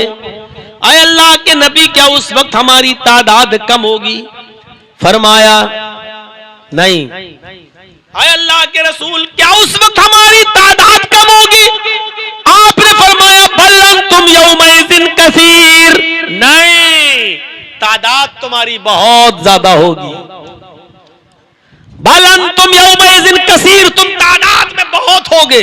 देख लो सऊदिया भी है, सीरिया भी है, लबनान भी है, ईरान सब, लेकिन आज गिनती के 1 करोड़ यहूदियों से भी आज सारे अरब ममालिक मिलकर नहीं लड़ पा रहे हैं और उसका मुंह तोड़ जवाब नहीं दे पा रहे हैं। अगर ये अरब ममालिक एक हो जाएं तो इजराइल का नामो निशान मिट जाए, उसका नक्शे से भी इजराइल का नक्शा खत्म हो जाए और नक्शे में भी इजराइल ढूंढ के नहीं मिले। लेकिन ये हमारी नाइत्तेफाकी का नतीजा है कि आज हमारी जमीन पर बेईमानी से बैठा हुआ एक हरामुद्दहर इजराइल आज हम ही पर गोलियां बरसा रहा है और हमारी बच्चों को यतीम कर रहा है और हमारी औरतों को बेवा बना रहा है। दुनिया की सारी कौमें तुम्हारे ऊपर टूट पड़ेंगी जैसे भूखे लोग दस्तरखान पे टूट पड़ते हैं। क्या उस वक्त हम तादाद में कम होंगे? फरमाया नहीं, मुसलमानों तुम्हारी तादाद बहुत होगी। आज हमारी तादाद दूसरे नंबर पर, पहले नंबर पर ईसाई, पूरी दुनिया में पहले नंबर पर ईसाई और ईसाइयों के बाद दूसरे नंबर पे मुसलमान, सेकंड नंबर पे मुसलमान। लेकिन इसके बावजूद मेरे भाइयों हालत देखो, ज़ुरिबत अलैहिम ज़िल्लतु वल मस्कना, कायनात के किसी दौर में इतना जलील मुसलमान नहीं था जितना आज के इस दौर में है। ये क्या है? जिसका दिल चाहता है तुम्हारे घर पर भगवा लहरा देता है। अभी देख लो भागलपुर की सरजमीन पर क्या हुआ, एक मस्जिद पर भगवा लहरा दिया गया। ये सारी चीजें निमंत्रण हैं दंगे की तरफ, क्योंकि एक पार्टी भारत के अंदर ऐसी है जो अपने कामों से नहीं, जब तक दंगे नहीं करवाएगी वो जीत नहीं सकती है। और अफसोस तो आपके ऊपर भी होता है कि आप भी अपना अच्छा और बुरा कैंडिडेट नहीं चुन पाते हो। देखते हो कि एक आदमी बार बार किसकी गोद में बैठ जाता है, बार बार किसको साथ देता है, बार बार किसके तलवे चाटता है, और आप उसी पार्टी के कैंडिडेट को बार बार जिताते हो। आप के ज़मीर मर चुके हैं। अरे एक कुत्ता खरीदोगे, एक बैल, एक गाय खरीदो तो कम से कम नॉर्मल किस्म की गाय भी 15-20 हजार से कम की नहीं मिलेगी। एक बकरी भी अगर नॉर्मल किस्म की खरीदोगे बीज की तो वो बकरी भी 8 से 10 हजार से कम की नहीं मिलेगी। एक नॉर्मल कुत्ता भी जाकर खरीदोगे, नॉर्मल कुत्ता, वैसे तो कुत्ते 5-5 लाख के भी हैं, एक नॉर्मल किस्म का कुत्ता घर की हिफाजत के लिए अगर कोई खरीदता है तो वो भी 15 से 20 हजार का नहीं मिलता है कम से कम। लेकिन हमारा वोट 1000 रुपए में जहां डलवाना चाहो डलवा लो। 1000 दिया यहां मोहर लगा दो। अरे तुम तो उस कुत्ते की कीमत से भी ज्यादा गिर चुके हो। तुम्हारी हैसियत, तुम्हारी औकात ये है कि तुमसे और तुम्हारे जमीर से महंगा कुत्ता है। तुम तो उन कुत्तों से भी ज्यादा सस्ते हो जितने 1500 रुपए में तुम्हारा वोट खरीदा जा सकता है। तुम अभी तक ये ही नहीं समझ पाए हो कि हमें जाना कहां चाहिए और हमें किस तरफ रुख। हम कोई सियासी प्रचार करने नहीं आए, इसलिए नाम नहीं ले रहा हूं, बस इतना बतला रहा हूं। जो किसी के बार बार तलबे चाटता हो, बार बार उस किसी की गोद में बैठता हो और आप उसी पार्टी के कैंडिडेट को बार बार जिताते हैं, आप अभी तक पहचान ही नहीं पाए कि हमारा कौन है और गैर कौन है, या किससे हमें कम नुकसान है और किससे ज्यादा नुकसान है। ये हमारी भूल है। मेरे भाइयों, साहबा ने पूछा कि उस वक्त हम तादाद में कम होंगे, आपने फरमाया नहीं, उस वक्त तुम्हारी तादाद बहुत ज्यादा होगी। वलाकिन्नकुम गुसा, उनका गुसा इस सैल, लेकिन तुम कीड़े और मकूड़ों की तरह हो गए, कूड़ा और करकट की तरह हो गए। जैसे समंदर के अंदर समंदर की एक लहर आती है और कूड़ा करकट को बहा ले जाती है, ऐसे ही तुम्हें भी जहां चाहेंगे बहा ले जाएंगे। तुम कूड़ा और करकट की तरह हो गए, खसो खाशाक की तरह बह रहे होगे। तुम्हारा अपना कोई लीडर नहीं होगा, तुम्हारी अपनी कोई पहचान नहीं होगी, तुम्हारा अपना कोई सरदार नहीं होगा, तुम्हारे पास अपनी कोई पहचान नहीं होगी। तुम जहां चाहोगे वहां लपेटे जाओगे और जहां चाहोगे वहां पर तुम्हें इस्तेमाल किया जाएगा। जब जो चाहेगा तुम्हारे किसी भी चीज के गोश्त को, गाय का गोश्त बताकर तुम्हारी लिंचिंग कर देगा, लाठियों से मार मार के तुम्हें मार डालेगा। शिकायत मत करो, इसी लायक हो, वही सजा हमें मिल भी रही है। ये सारी चीजें हमें जिंदा करने के लिए होती हैं, लेकिन हम तो मुर्दा हैं। किसी के मर जाने से और किसी की लिंचिंग हो जाने से हमारे ऊपर क्या फर्क पड़ता है। उसकी बारी थी, वो चला गया। मुसलमानों जरा देखो, उत्तर प्रदेश के अंदर अखलाक नाम के आदमी को गाय के गोश्त के इल्जाम में मार डाला गया। अभी चंद दिन पहले उसका फैसला आया तो पता चला लेबोरेटरी में जब उस गोश्त की जांच हुई तो वो गाय का नहीं भैंस का गोश्त निकला, लेकिन वो आदमी तो मर चुका है। अब अंदाजा लगाइए कि यही हमारी हालत होना है और यही हो रही, हमारी जगह मारे जा रहे हैं। फरमाया अल्लाह के नबी सल्लल्लाहु अलैहि वसल्लम ने कि तादाद तो तुम्हारी बहुत होगी, लेकिन तुम कुछ कर नहीं पाओगे। क्यों नहीं कर पाओगे? वाला यंज़अन्नल्लाहु मिन सुदूर अदुव्विकुमुल महाबा, अल्लाह रब्बुल आलमीन काफिरों के दिलों से तुम्हारा खौफ, तुम्हारा रोब दबदबा निकाल देगा।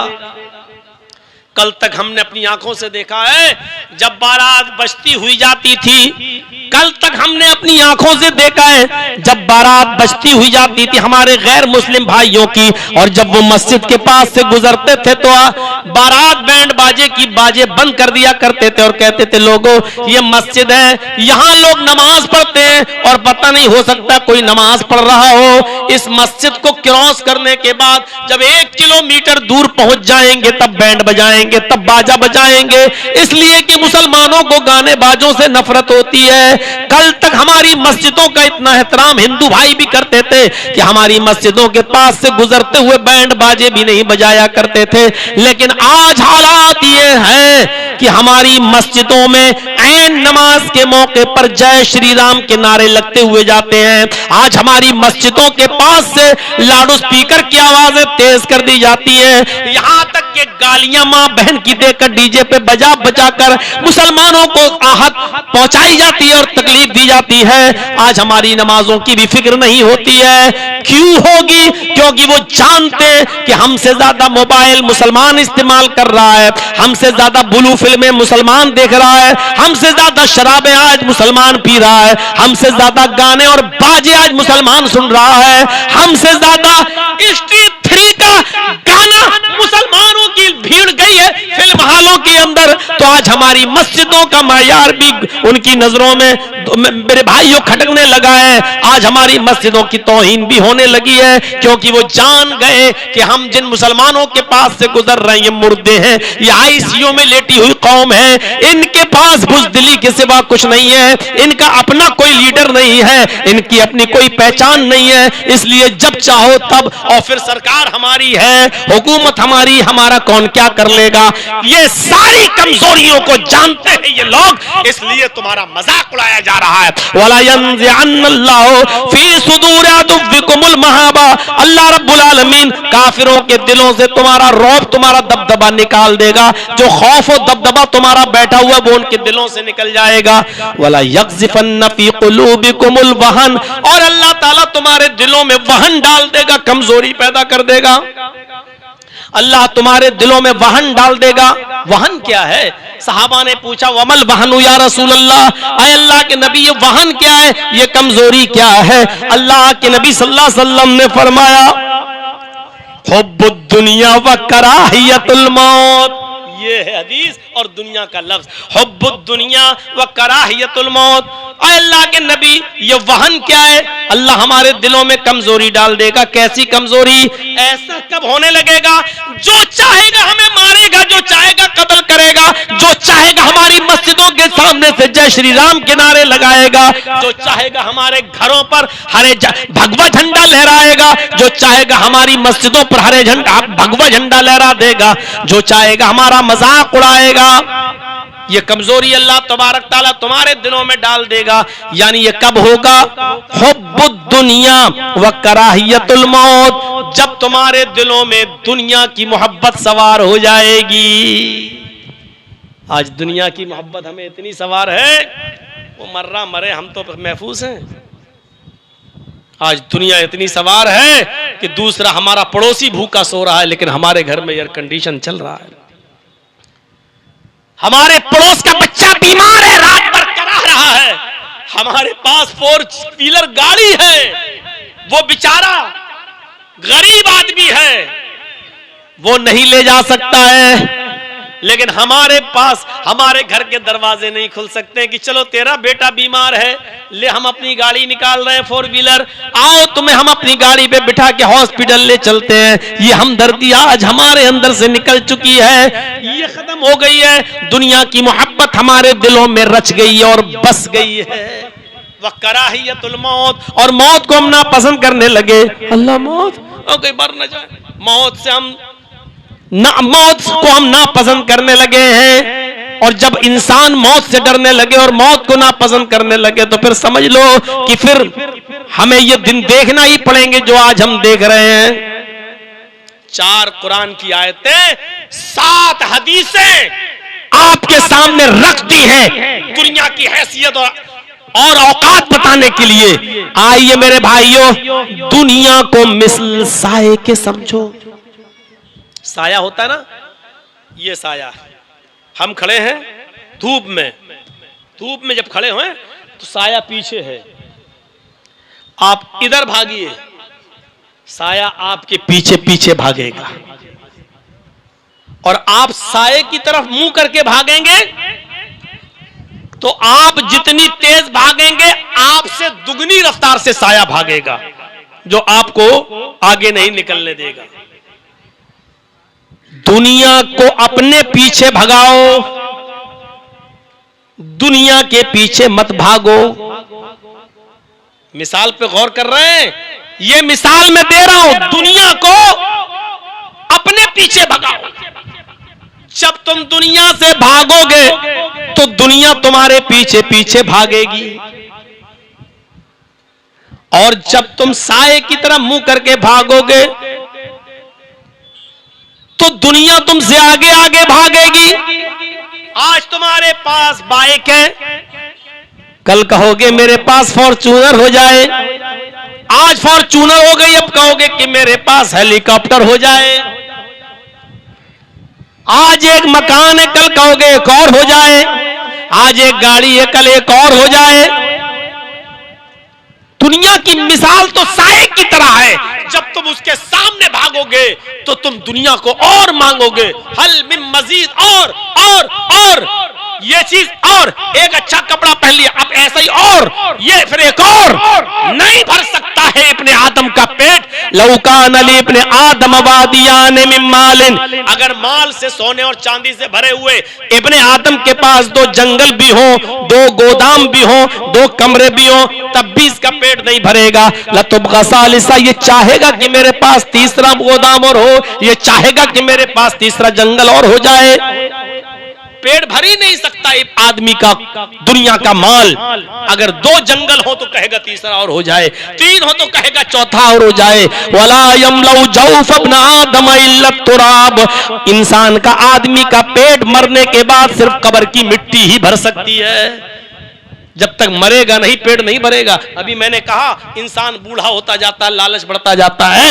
मेरे भाइयों, अल्लाह के नबी फरमाते हैं, लीजिए ये 8वीं हदीस हो गई। अल्लाह के नबी सल्लल्लाहु अलैहि वसल्लम फरमाते हैं कि आदमी का पेट कब्र की मिट्टी ही भर सकती है, उससे पहले कोई चीज नहीं भर सकती। साए की तरह है दुनिया। अगर इसको पीछे करके भागोगे तो ये तुम्हारे पीछे पीछे भागेगी। दुनिया को अपने पीछे भगाओ, अपने से आगे मत आने दो। अगर साए की तरफ रुक करके भागोगे तो ये दुनिया कभी तुमको आगे नहीं निकलने देगी, तुमको अपने पीछे ही रखेगी और ये चाहेगी कि तुम हमारा पीछा करते रहो। आज एक घड़ी ये कल एक और हो जाए, आज एक कपड़ा कल एक और हो जाए, आज एक बाइक है कल गाड़ी भी हो जाए। ये तुम्हें आमादा करती रहेगी, दुनियादार बनाती रहेगी और तुम्हें दीन से दूर करती रहेगी। दुनिया की मिसाल तो को समझना है ना, तो ऐसे समझो। देखिए दुनिया जरूरी है, उसके बगैर नहीं रह पाओगे। कैसे? आप सऊदीया गए, दुबई गए, कतर गए, कमाने के लिए गए, मेहनत करने के लिए गए, पैसा कमा कर लाए, 2 साल 4 साल के बाद आए, आपने पैसा कमाया, अब आप अपना घर बनवा रहे हैं। मिसाल देखिएगा, अब आप अपना घर बनवा रहे हैं, घर बनाकर तैयार हो गया, लोग देख रहे हैं माशाअल्लाह, हाँ बाहर की कमाई है जी साहब, मेहनत की है, ठीक है, अल्लाह तुम्हें बरकत दे। घर बनकर तैयार। अच्छा ये बताइए, जब आप घर बनाते हो आप सेटिंग के साथ, यहां मेहमान खाना बनाओ, यहां मियां बीवी हस्बैंड वाइफ का रूम बनाओ, यहां बच्चों के रूम बनाओ, बड़ी सेटिंग से यहां डाइनिंग रूम बनाओ जहां खाना खाया जाए, यहां किचन बनाओ, यहां गुस्ल खाना बनाओ, यहां टॉयलेट बाथरूम बनाओ। सब होता कि नहीं होता है? बड़ी प्लानिंग के तहत नक्शा पास करके आपने घर बनवाया। गौर कीजिए, आपने गेस्ट रूम भी बनाया, आपने डाइनिंग रूम भी बनाया, आपने बच्चों के रूम भी बनवाए, आपने हस्बैंड वाइफ का कमरा भी बनाया, किचन भी बनवाया, बरामदा भी बनवाया और घर के उसी खास हिस्से के अंदर आपने लैट्रीन भी बनवाई, टॉयलेट भी बनवाई। क्यों? क्योंकि टॉयलेट भी हमारी जिंदगी का एक हिस्सा है। भाई जब आप घर बना रहे हैं तो क्या अब भी जंगलों में जाओगे लेटरिन करने के लिए? तो आप घर में लेटरिन भी बनवाते हैं, टॉयलेट भी बनवाते हैं। लेकिन मुझे एक बात बताओ, जितनी देर आप अपने घर में रहते हो क्या टॉयलेट में भी रहते हो?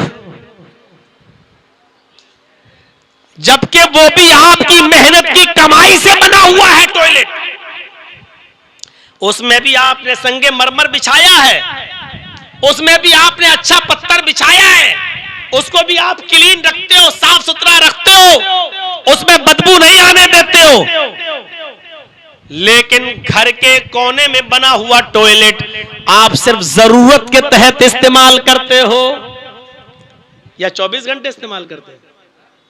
किसी को भी खड़ा करके पूछो क्या 24 घंटे इस्तेमाल करते हो? कहेगा नहीं मौलाना साहब पागल हो क्या है, लैट्रिन में 24 घंटे कौन बैठेगा? और ज्यादा अगर हमारी तरह कर्रा सख्त मिजाज का हुआ है, लैट्रिन में 24 घंटे बैठो, पत्थर बचा, हाँ तो अपने बाप को बिठाल दे।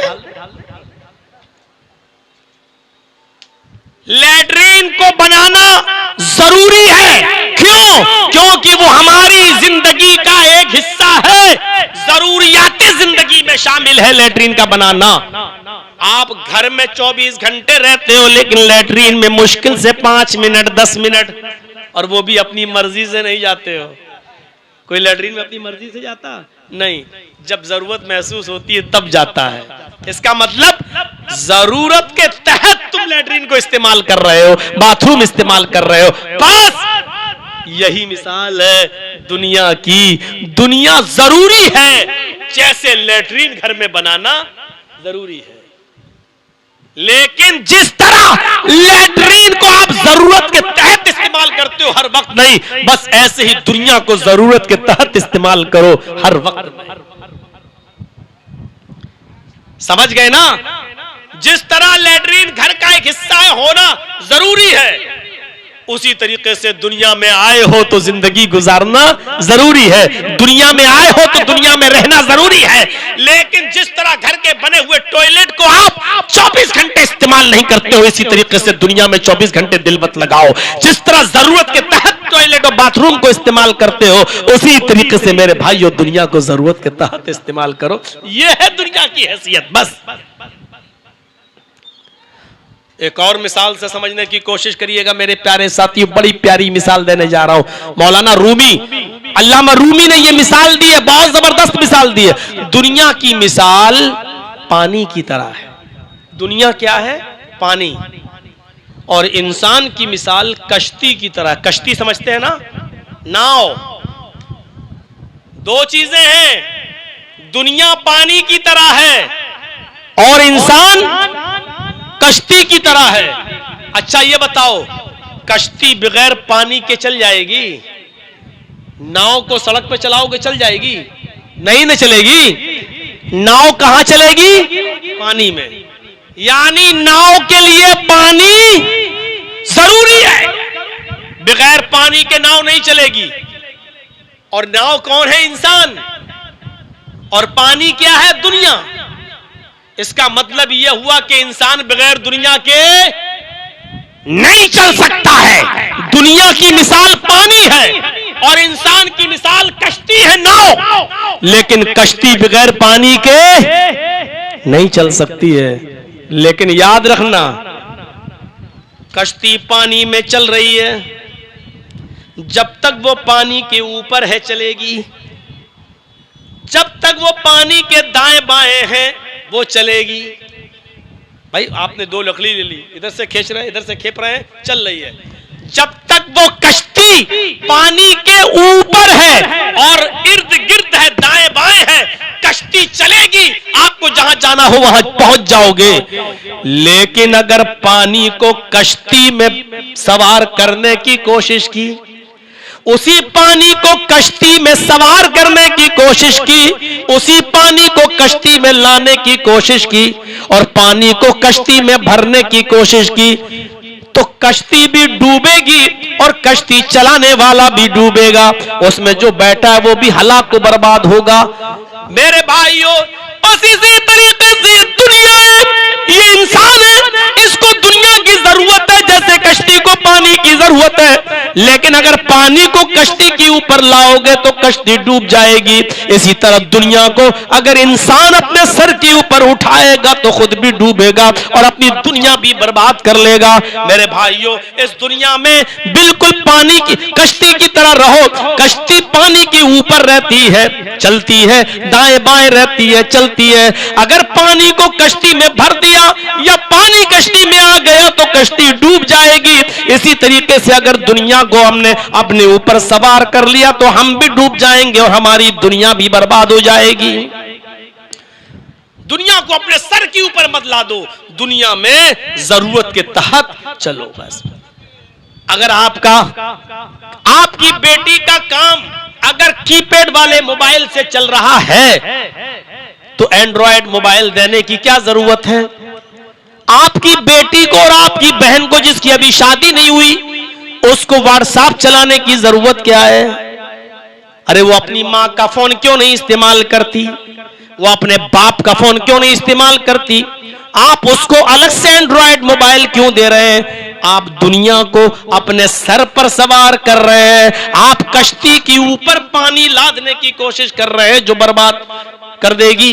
मेरे भाइयों, आपकी बेटी को जेब नहीं देता कि वो व्हाट्सएप चलाए, फेसबुक चलाए, मैसेंजर चलाए। गोया कि दुनिया को आप जरूरत से ज्यादा इस्तेमाल कर रहे हैं, जबकि जरूरत के मुताबिक इस्तेमाल करना चाहिए।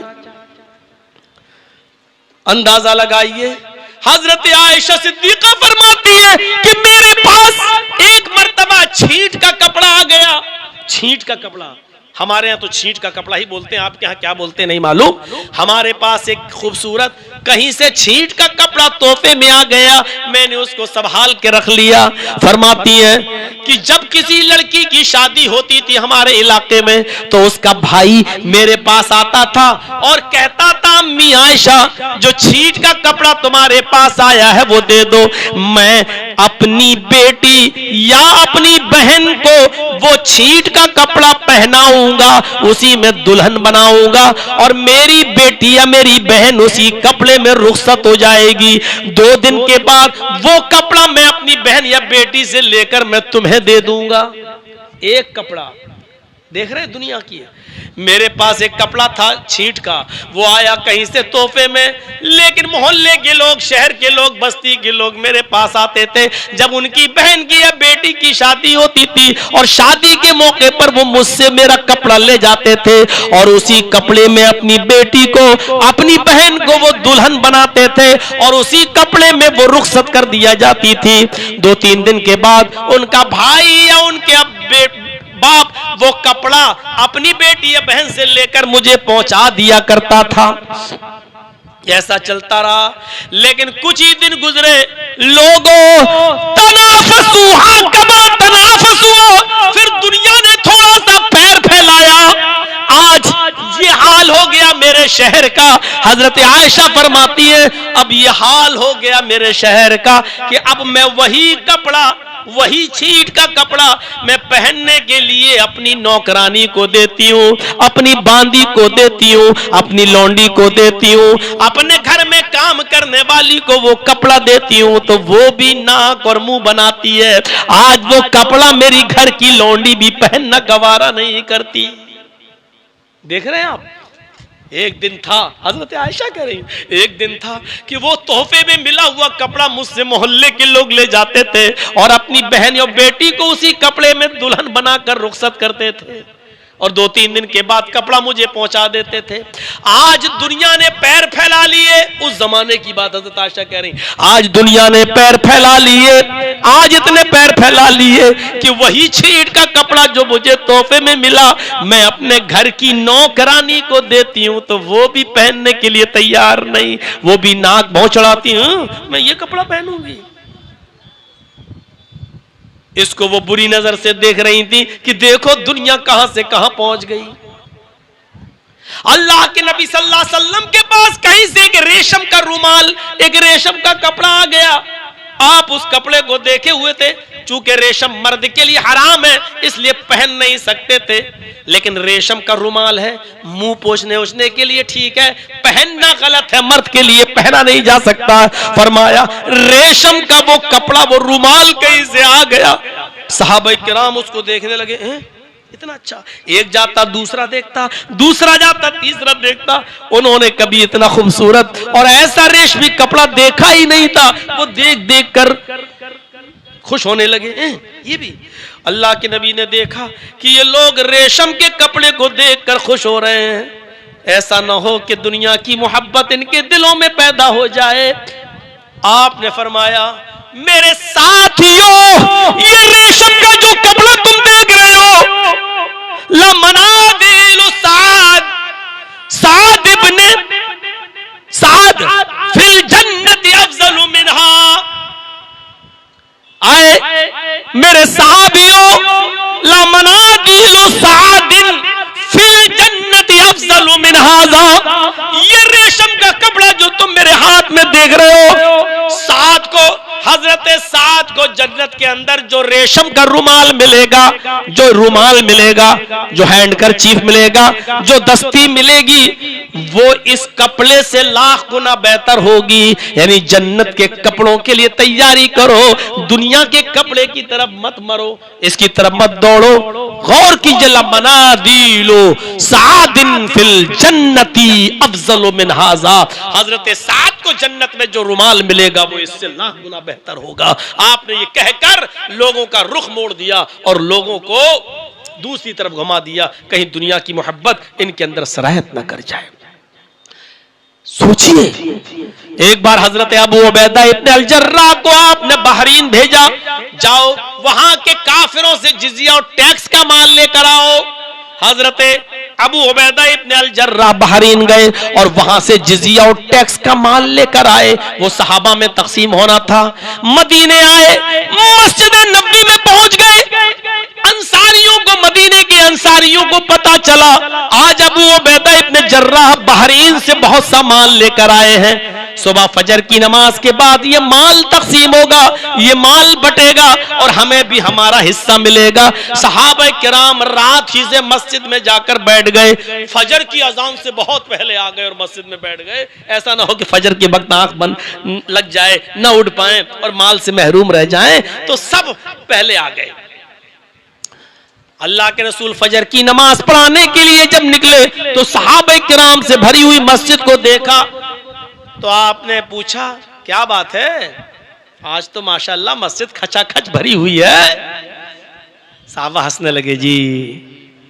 फिर आपने कहा, अच्छा ओ तुम्हें पता चल गया, इल्म हो गया, अबू उबैदा बहरीन से माल लेकर आए हैं। साहबा ने कहा, अरे अल्लाह के रसूल, हमें इस बात का पता चल गया है कि वो माल लाए हैं और आज तकसीम होगा। अल्लाह के नबी ने नमाज फजर पढ़ाई और फजर की नमाज पढ़ाने के बाद आप खड़े हो गए और खड़े होने के बाद जो जुमले कहे वो जुमले सुनने के लायक है। मेरे भाइयों, आपने फरमाया, अब शिर, खुश हो जाओ, तुम्हें खुशी हो, जो माल लाए हैं हजरत अबू उबैदा वो तुम्हें मिलेगा और तुम्हें पूरा पूरा हिस्सा मिलेगा। आज वो माल तकसीम होगा, मोहम्मद अपने घर कुछ नहीं ले जाएगा, वो सारा माल तुम्हारे दरमियान तकसीम होगा। फिर आपने फरमाया, ओ मेरे साथियों, माल का खबर सुनी, माल की खबर सुनी तो आज तुम मस्जिद में आ गए, भर गए और मस्जिद पहले से खचाखच भर गई। आपने फरमाया, मल फक्र अलैकुम, मल फखरा अख्शा अलैकुम, मैं तुम्हारे ऊपर फकीरी के डर से नहीं डरता हूं, यानी मेरे इंतकाल के बाद तुम फकीर हो जाओगे, मुझे इस बात का डर नहीं है। मेरे इंतकाल के बाद तुमसे मालो दौलत छीन ली जाएगी, मुझे इस बात का डर नहीं है। वलाकिन्नी अख्शा अलैकुम अन तुबसतत दुनिया कमा बुसितत अला मन कान क़ब्लहुम, अला मन कान क़ब्लकुम। आए मेरे सहाबियों, मैं डरता हूं इस बात से कहीं ऐसा ना हो कि मेरे इंतकाल के बाद दुनिया इतनी फैला दी जाए, दुनिया इतनी फैला दी जाए, दुनिया इतनी फैला दी जाए जैसा कि तुमसे पहले के लोगों पर फैला दी गई थी, जैसा कि तुमसे पहले के लोगों पर फैला दी गई थी। तनाफसूहा कमा तनाफसूहा, फिर दुनिया को चाहने के लिए तुम रेस लगाने लगो, दुनिया हासिल करने के लिए तुम दौड़ लगाने लगो, एक दूसरे को पछाड़ने लगो और उसको गिरा कर तुम दुनिया हासिल करने के लिए एक दूसरे से आगे बढ़ने लगो। फतुहलिककुम कमा अहलकतुम, बस ये दुनिया तुम्हें हलाक न कर दे जैसा कि तुमसे पहले के लोगों को हलाक किया था। मेरे प्यारे साथियों, जरा गौर करो, अबू उबैदा इब्न अल जर्राह को अल्लाह के नबी ने मुल्क शाम का गवर्नर बनाया और ये गवर्नरी कर रहे थे। एक दिन अबू उबैदा के पास हजरत उमर शाम में जाते तो लोगों से पूछते कि तुम्हारा अमीर अबू उबैदा ठीक है? लोगों ने फरमाया, हाँ माशाअल्लाह बहुत अच्छा। पूछा, आए अबू उबैदा, आए अबू उबैदा, मुझे तुम्हारा घर देखना है, मुझे अपना घर दिखाओ, मैंने तुम्हें गवर्नर बनाया है, तुम्हारी बड़ी तारीफ लोग कर रहे हैं और तुमने बहुत तरक्की की मुल्क शाम के अंदर, अल्लाह तुम्हें मजीद दे, मुझे बताओ तुम्हारा घर कहाँ है?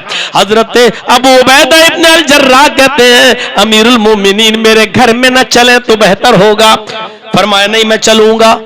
हजरत अबू उबैदा ने कहा आया अमीरुल मोमिनीन, अगर मेरे घर जाओगे तो आपके आंखों में आंसुओं को निचोड़ने के सिवा और कुछ नहीं मिलेगा। फरमाया हजरत उमर ने आया अबू उबैदा मुझे तुम्हारा घर देखना है तो देखना है, चलो। मुल्क शाम का गवर्नर हजरत उमर ने सोचा पूरे मुल्क में तरक्की की राह खोल दी हो जिसने, उसका घर भी अच्छा होगा। हजरत अबू उबैदा ले जाते हैं। मुल्क शाम से निकलकर जब शहर दमिश्क में पहुंचे और चमकता हुआ ये शहर क्रॉस करके जब जंगल में पहुंचे, कहा कितना दूर है? कहा अब तो आ ही गया।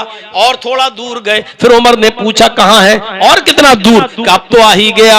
एक जंगल आ गया। फरमाया अरे अबू उबैदा शहर निकल गया, मुल्क निकल गया, अब जंगल आ गया तुम कह रहे हो? कहा वो झोपड़ी जो दिख रही है, हाँ वही मेरा घर है। हजरत उमर ने कहा मैं अंदर जाकर देखूंगा।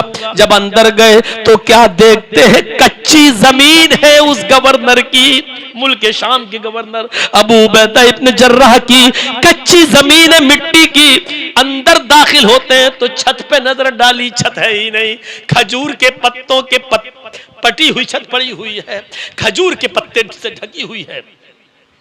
हजरत उमर ने देखा इस घर में कोई किचन नहीं है, बर्तन नहीं है। फरमाया ये क्या है, घर में कुछ नहीं है, बिस्तर कहां तुम्हारा? हजरत अबू उबैदा ने कहा ये मुसल्ला देख रहे हो? फरमाया हाँ ये मुसल्ला यहाँ बिछा हुआ ये देख रहा हूं। कहा यही मुसल्ला है जिस पर मैं तहज्जुद की नमाज पढ़ता हूं और जब नींद आती है तो इसी मुसल्ले पर सो जाता हूं। कैसा लग रहा है? ऐशो आराम से एयर कंडीशनों में सोने वालों, जरा तसव्वुर करो मुल्क शाम का गवर्नर है हजरत अबू उबैदा। हजरत उमर कह रहे हैं ये मुसल्ला है, बिस्तर कहाँ है तुम्हारा? जवाब दिया बिस्तर है। कहाँ है? यही मुसल्ला, जब नमाज पढ़ना होती पढ़ लेता हूँ और जब सोना होता है तो इसी मुसल्ले पर मैं सो जाता हूँ, मुझे बिस्तर से क्या सरोकार। फरमाया अबू उबैदा खाना किसमें खाते हो? बर्तन नहीं दिख रहे। फरमाया बर्तन है। कहाँ है? खजूर के पत्तों में, जैसे बिल्कुल ये सेम ऐसे खजूर के पत्तों की छत थी, ऐसी हाथ डाला और इस तरफ बढ़ाया, मिट्टी का एक प्याला उठाया और उठाने के बाद दिखा दिया ये मिट्टी का प्याला है, यही मेरा बर्तन है। कहा इसमें कुछ पड़ा हुआ है देखें। हजरत उमर ने देखा उस मिट्टी के प्याले में पानी भरा हुआ है और सूखी हुई रोटी उस पानी में पड़ी हुई है, सूखी हुई रोटी उस पानी में पड़ी हुई है। फरमाया आया अबू उबैदा ये क्या है? फरमाया अमीरुल मोमिनीन आपने मुझे मुल्क शाम का गवर्नर बनाया, दिन भर लोगों की शिकायतें सुनते सुनते गुजर जाता है। उसी शहर में जब मैं यहां आता हूं तो एक औरत रहती है, मैं उसी से 4-5 दिन की रोटियां बनवा लेता हूं, जब तक वो ताजा रहती है मैं खा लेता हूं। जब सूख जाती है तो उसी रोटी को पानी में डालकर मैं नरम कर लेता हूं और जब फूल जाती है तो इसी रोटी को मैं खा लेता हूं। यही मेरी दुनिया है, यही मेरा घर है, यही मेरा खाना है। ये सुनते हैं हजरत उमर फारूक की आंखों में आंसू आ जाते हैं। जैसी वो रोए तो हजरत अबू उबैदा ने कहा नहीं आया अमीरुल मोमिनीन आपके आंखों से आंसू अच्छे नहीं लगते, मैंने आपको पहले ही कहा था कि मेरे घर मत चलिए, आपको आंखों से आंसू निचोड़ने के सिवा कुछ नहीं मिलेगा, आपको सिवाय आंसुओं के रोने के और कुछ नहीं मिलेगा। क्या अबू उबैदा जिंदा नहीं रहे? अरे गवर्नर थे, गवर्नर खाना भी खाते थे, भली सूखी रोटी, लेकिन दुनिया को जरूरत के तहत इस्तेमाल करते थे। गवर्नर होते चाहते तो सब कुछ इकट्ठा कर लेते, अच्छा घर भी बनवा लेते, अच्छा मकान भी, अच्छा बिस्तर भी, अच्छा किचन भी, सब कुछ, लेकिन किचन का पता नहीं है, बिस्तर का पता नहीं है, मुसल्ला है उसी को पर नमाज पढ़ते हैं और नींद आती है तो उसी पर 2-3 घंटा सो लेते हैं। एक पानी मिट्टी का प्याला है उसी से पानी पी लेते लेते हैं और जब रोटी सूख जाती है तो उसी में पानी डालकर रोटी को भिगो लेते हैं और नरम करके वही रोटी खा लेते हैं। ये भी तो दुनिया को इस्तेमाल करते थे, लेकिन दुनिया को जरूरत के तहत दुनिया को कभी अपने सर के ऊपर नहीं बिठाया है। मेरे भाइयों, दुनिया को इस्तेमाल करो, जरूरत के तहत अपने सर के ऊपर इस दुनिया को मत बिठाओ। मुझे 3 बजे निकलना है, 2:45 बज चुके हैं।